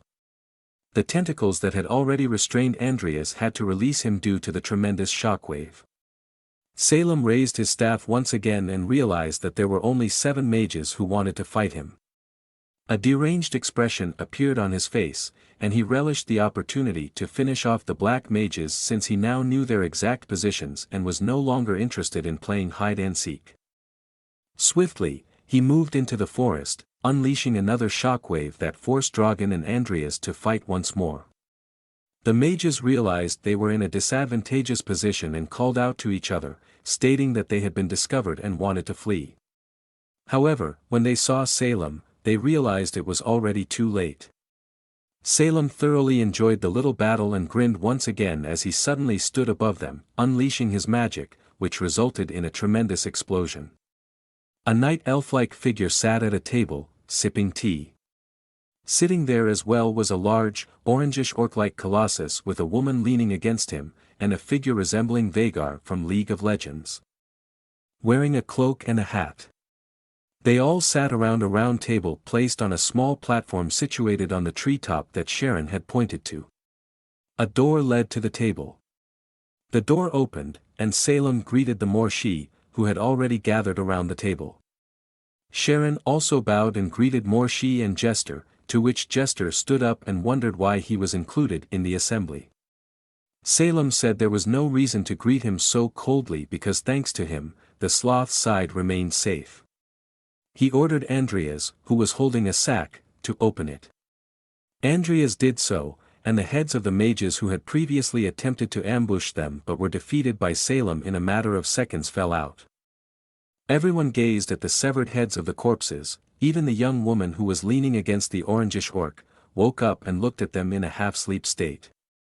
Jester was not pleased with it and explained that this meeting was an emergency gathering that had to be arranged quickly, and not many of them were supposed to be present, yet Salem had been careless and unnecessarily killed people. The orangish orc's mouth was already watering as he saw the severed heads in the background. Andrias contemplated how these mages who had tried to lure them into an ambush were actually medium to high-level black mages who were not so easily defeated in the game, but Salem managed to finish them off effortlessly by unleashing his magic. Andrias understood that Salem was a significant figure with a power that couldn't be ignored. Salem was angry at how Jester spoke to him and told him that without these killings, no one present could have a glimpse of the sloth side. Jester wanted to let it go and urged them to hurry up and finally show him the pages they had transported here.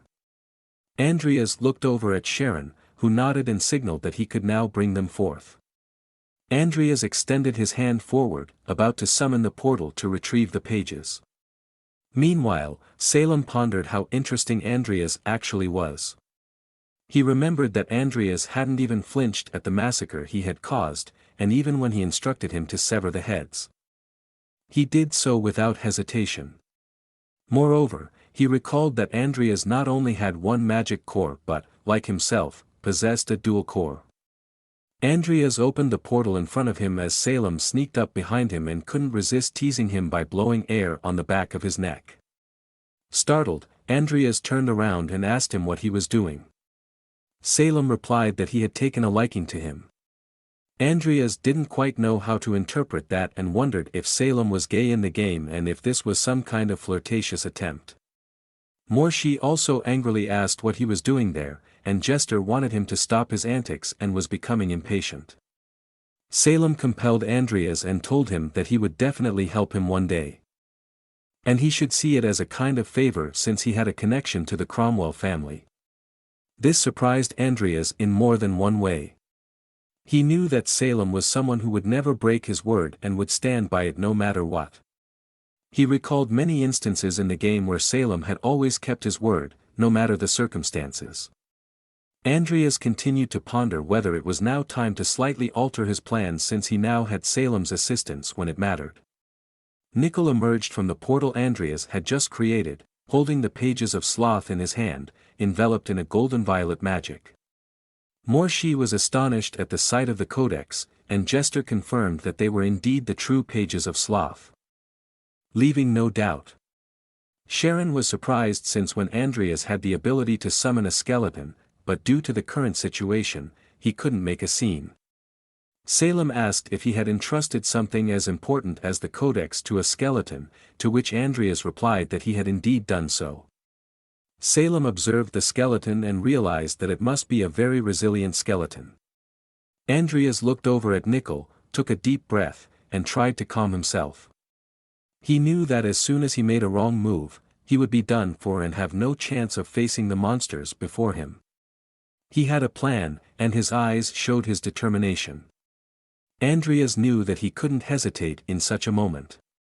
Silence hung in the air. And each of the mages lusted after the codex, their eyes already gleaming with anticipation at the thought of obtaining it any moment now. Andrias broke the silence and told Nickel to return to his dimension. He then drew his sword, and the attention of all the mages swiftly turned to Andrias, who was in the midst of driving his sword into his own chest as Nickel returned to the other dimension. Both Salem and Jester were astonished by this action and didn't understand why he had just done it. Even Morshi and Sharon looked shocked at Andrias, and the previously sleeping woman woke up, excited and curious about what was happening. Andrias stood there, gasping for breath and visibly in pain. With the sword in his chest, in front of the shocked Sharon and Bragan. Jester asked what he had just done and why he did it. Andrias said that he was the one who had found the pages of sloth and that he wanted his success to be appropriately recognized and rewarded. Morshi grew angry and used her magic to control the tree, slowly moving small branches behind Andrias, ready to strike him down. Jester told him that he must have gone mad with greed. Andrias spoke directly to Morshi, who was surprised that he addressed her. Andrias had little strength left, and his condition worsened. He explained to Morshi that the pages of sloth, along with his skeleton, were in another dimension, and once he died, they would never be able to access them again. He urged her to reconsider her plan with the branches as quickly as possible if she ever wanted to see the pages again. Andrias called out Salem's name, who then looked at him. Andrias asked him if he hadn't just said that he would help him someday and that now was the time to do so. However, he urged him to hurry because he didn't have much time left. Salem asked him if he had done something reckless just because he had said he would help him. He also asked what would happen now if he had lied and wouldn't fulfill his promise. With his last bit of strength, Andrias replied that he had done his best, even if it meant he would die, to survive in this crazy world. Even if it meant going crazy himself. The woman and the orangish orc were taken aback as they heard Andrias' words. The mist under the dead tree they stood on grew denser, and unusually, the moons didn't shine blue. Tension still hung in the air. Salem approached Andrias and called him a funny guy. He also expressed his surprise that he did this after telling him to fight a lot and couldn't believe that Andrias had interpreted it that way. Salem pulled out his staff and used his magic against him, causing the staff's sheathing to disintegrate. Suddenly, snakes appeared in front of Andrias, emerging from Salem's staff as he unleashed his magic, Sinister Lance, Evil Serpent. If he had no other choice. He wanted to kill everyone present, and madness once again reflected on his face. Salem raised his staff high and declared that anyone who would try to touch Andrias from now on would be killed by him. The beautiful woman raised her hand and said that she wouldn't touch him. Additionally, Salem remarked that if anyone were to question this event later, he would find and kill them as well. Jester asked if Salem was serious and if he would truly fight them when it came down to it, and if the child was more important than them. Salem smiled and told Jester that he knew him well and knew exactly what he was like, and that he wouldn't lie about it but meant every single word he had just said. Morshi sighed and couldn't believe Salem was saying this, she still hoped it was a joke from Salem. This made Salem angry, and he cursed, asking if he really had to repeat himself. Morshi and Jester fell silent again, Sharon and Bragan were still shocked and couldn't believe what was happening. Only the cheerful young lady was excited and curious about what would happen next. Jester turned to Morshi and told her that in such a situation, there was nothing they could do and asked if she was still interested in Karen's student, now that she knew the consequences. Andrias took a potion and dropped the bottle. He healed himself with the help of the potion and thanked everyone for waiting. Jester told Andrias to tell them what he wanted in exchange for the pages. Andrias was still visibly exhausted from his actions and asked Jester what he would get in return. Jester found it ridiculous that he didn't even know exactly what he wanted for the pages. He raised his hand and told Andrias that he could choose 5 things from a list, but he should decide wisely and carefully. A list appeared before Jester, containing many items. He also remarked that the list included corpses that Andrias could surely make good use of. Andrias looked at the list and thought about the corpses that Jester had mentioned. He considered that the mages who had come to the assembly might have a few good corpses that he could use. He recognized two of the corpses on the list, namely the former Fairy Queen Mylene and the Tiger King Timer, and was surprised by these top-quality materials. He really wanted to have them. The orangish orc then spoke up and said that he had already sold those corpses to Morn and that Morn would be very angry if he gave them to Andrias. Andrias recognized the name Morn and remembered that Morn was one of the leading figures in necromancy. He didn't want to antagonize him, as it would cause serious problems for him. Therefore, he was about to give up on obtaining those corpses and choose something else when suddenly a voice said that he didn't care and that Andrias could take them if he wanted. Andrias was surprised, as were the others at the assembly. They all looked at a small fly and realized that it was Morn, prompting Sharon to even refer to the fly as the master. Sharon shouted that Andrias didn't yet have the ability to handle those corpses. Morn reiterated that he didn't care and told Andrias that the corpses were in his subspace bag and that he could have the entire bag with its contents. Meanwhile, the beautiful woman looked at the fly with excitement as Morn spoke to the group through it. Andrias was taken aback, and Salem was proud of him for proving himself and thus deserving this reward. Andrias didn't know why Morn was so generous but couldn't let the opportunity pass. He bowed and thanked Morn for his generosity. He wanted to choose the other items on the list directly to not waste any more time. Sharon was angry and thought that he would have rather been the one to bring the pages. In addition to the corpses of the Tiger King and the Fairy Queen, Andrias chose a few ingredients for potions. Salem told him that there were better items on the list than just those few ingredients and asked if he was sure that he wanted to choose those particular items. Andrias told him that those ingredients were important to him. With the selected ingredients, he could create exactly 4 potions that were worth hundreds of millions of wills, which seemed to be the currency. He also took out the ingredients with which he could cure Lucia's illness. Jester grew impatient and now wanted Andrias to bring forth the pages of sloth and hand them over. Andrias also wanted to do this immediately and opened the portal to subsequently hand the pages to Jester. Salem suddenly appeared behind Andrias and told him to get ready to disappear. He grabbed Andrias by the collar, and together they broke through the root wall created by Morshi to escape. Morshi shouted to pursue them. Andrias was somewhat overwhelmed by the situation and asked Salem if the others had planned to kill him as soon as he gave them the pages of sloth. Salem confirmed this. Salem said that he had promised to save him. And he intended to keep that promise. Therefore, he asked Andrias where he wanted to be dropped off. Andrias said that he would like to be brought back to the academy and that Salem should ideally drop him off near the train station. Salem asked if he meant the academy in Rodlen, which Andrias confirmed, and Salem asked him again if Bart knew that he was a black mage. Andrias asked Salem if Bart would even still be alive if he knew that Andrias was a black mage. Salem simply responded that fate was a strange thing, wasn't it? Andrias didn't know what he was talking about, but Salem said that he would understand once the time came. He also reminded Andrias of what he had told him in the carriage. To just keep fighting, and if he managed to survive, he would eventually find out who he really was. Back at the academy, Andrias unpacked his belongings and placed the Fairy Queen on the table along with the few ingredients. He had laid the Tiger King on the floor in his room and could hardly believe that such a large item could fit into the subspace. He found it incredibly convenient to have this ability. He had no choice but to summon Nickel as a skeleton back then, but he wanted to wait until he had increased his necromancy level to be able to summon them as high-level zombies. Andrias raised his hands and stored the corpses in the same dimension where Nickel was located. His gaze shifted to his new bag.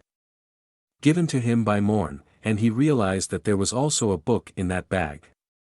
He picked up the book, and a system window appeared, informing him that he was currently holding Morn's Black Magic Tome, a high-level skill book written by Morn himself.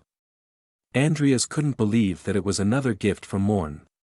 He opened the book and realized that it contained a wealth of knowledge that he couldn't even find in Karen's library. He wondered if he would be able to transform the corpses he had obtained today into high-level zombies once he had fully read and understood the book. He looked at Nickel and saw another system window offering to develop Nickel and informing him that there were 66 possible evolutions. He wondered what he should do now. Andrias had been wondering for quite some time when he would finally be able to develop Nickel and was glad that the time had finally come. The fact that the status window appeared directly after he handed over the pages of Sloth made him realize that the codex had an influence on the speed of evolution. However, he didn't want to worry about whether something could go wrong with the evolution because such worries wouldn't get him anywhere. Plus, the system assured him that it would go perfectly, 100% guaranteed. So, he selected yes and gave the command to develop his skeleton. Nickel looked around, surprised.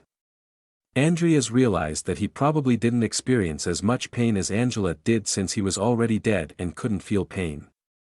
Suddenly, there was a knock on the door, and Andrias turned around. He wondered who would knock so late and ordered Nickel to disappear into his other dimension. Lucia stood at the door and asked Andrias if he had a moment for her. Meanwhile, Salem and Morn were sitting together. Salem was reading a book and asked Morn if he could ask him something, to which Morn said he could.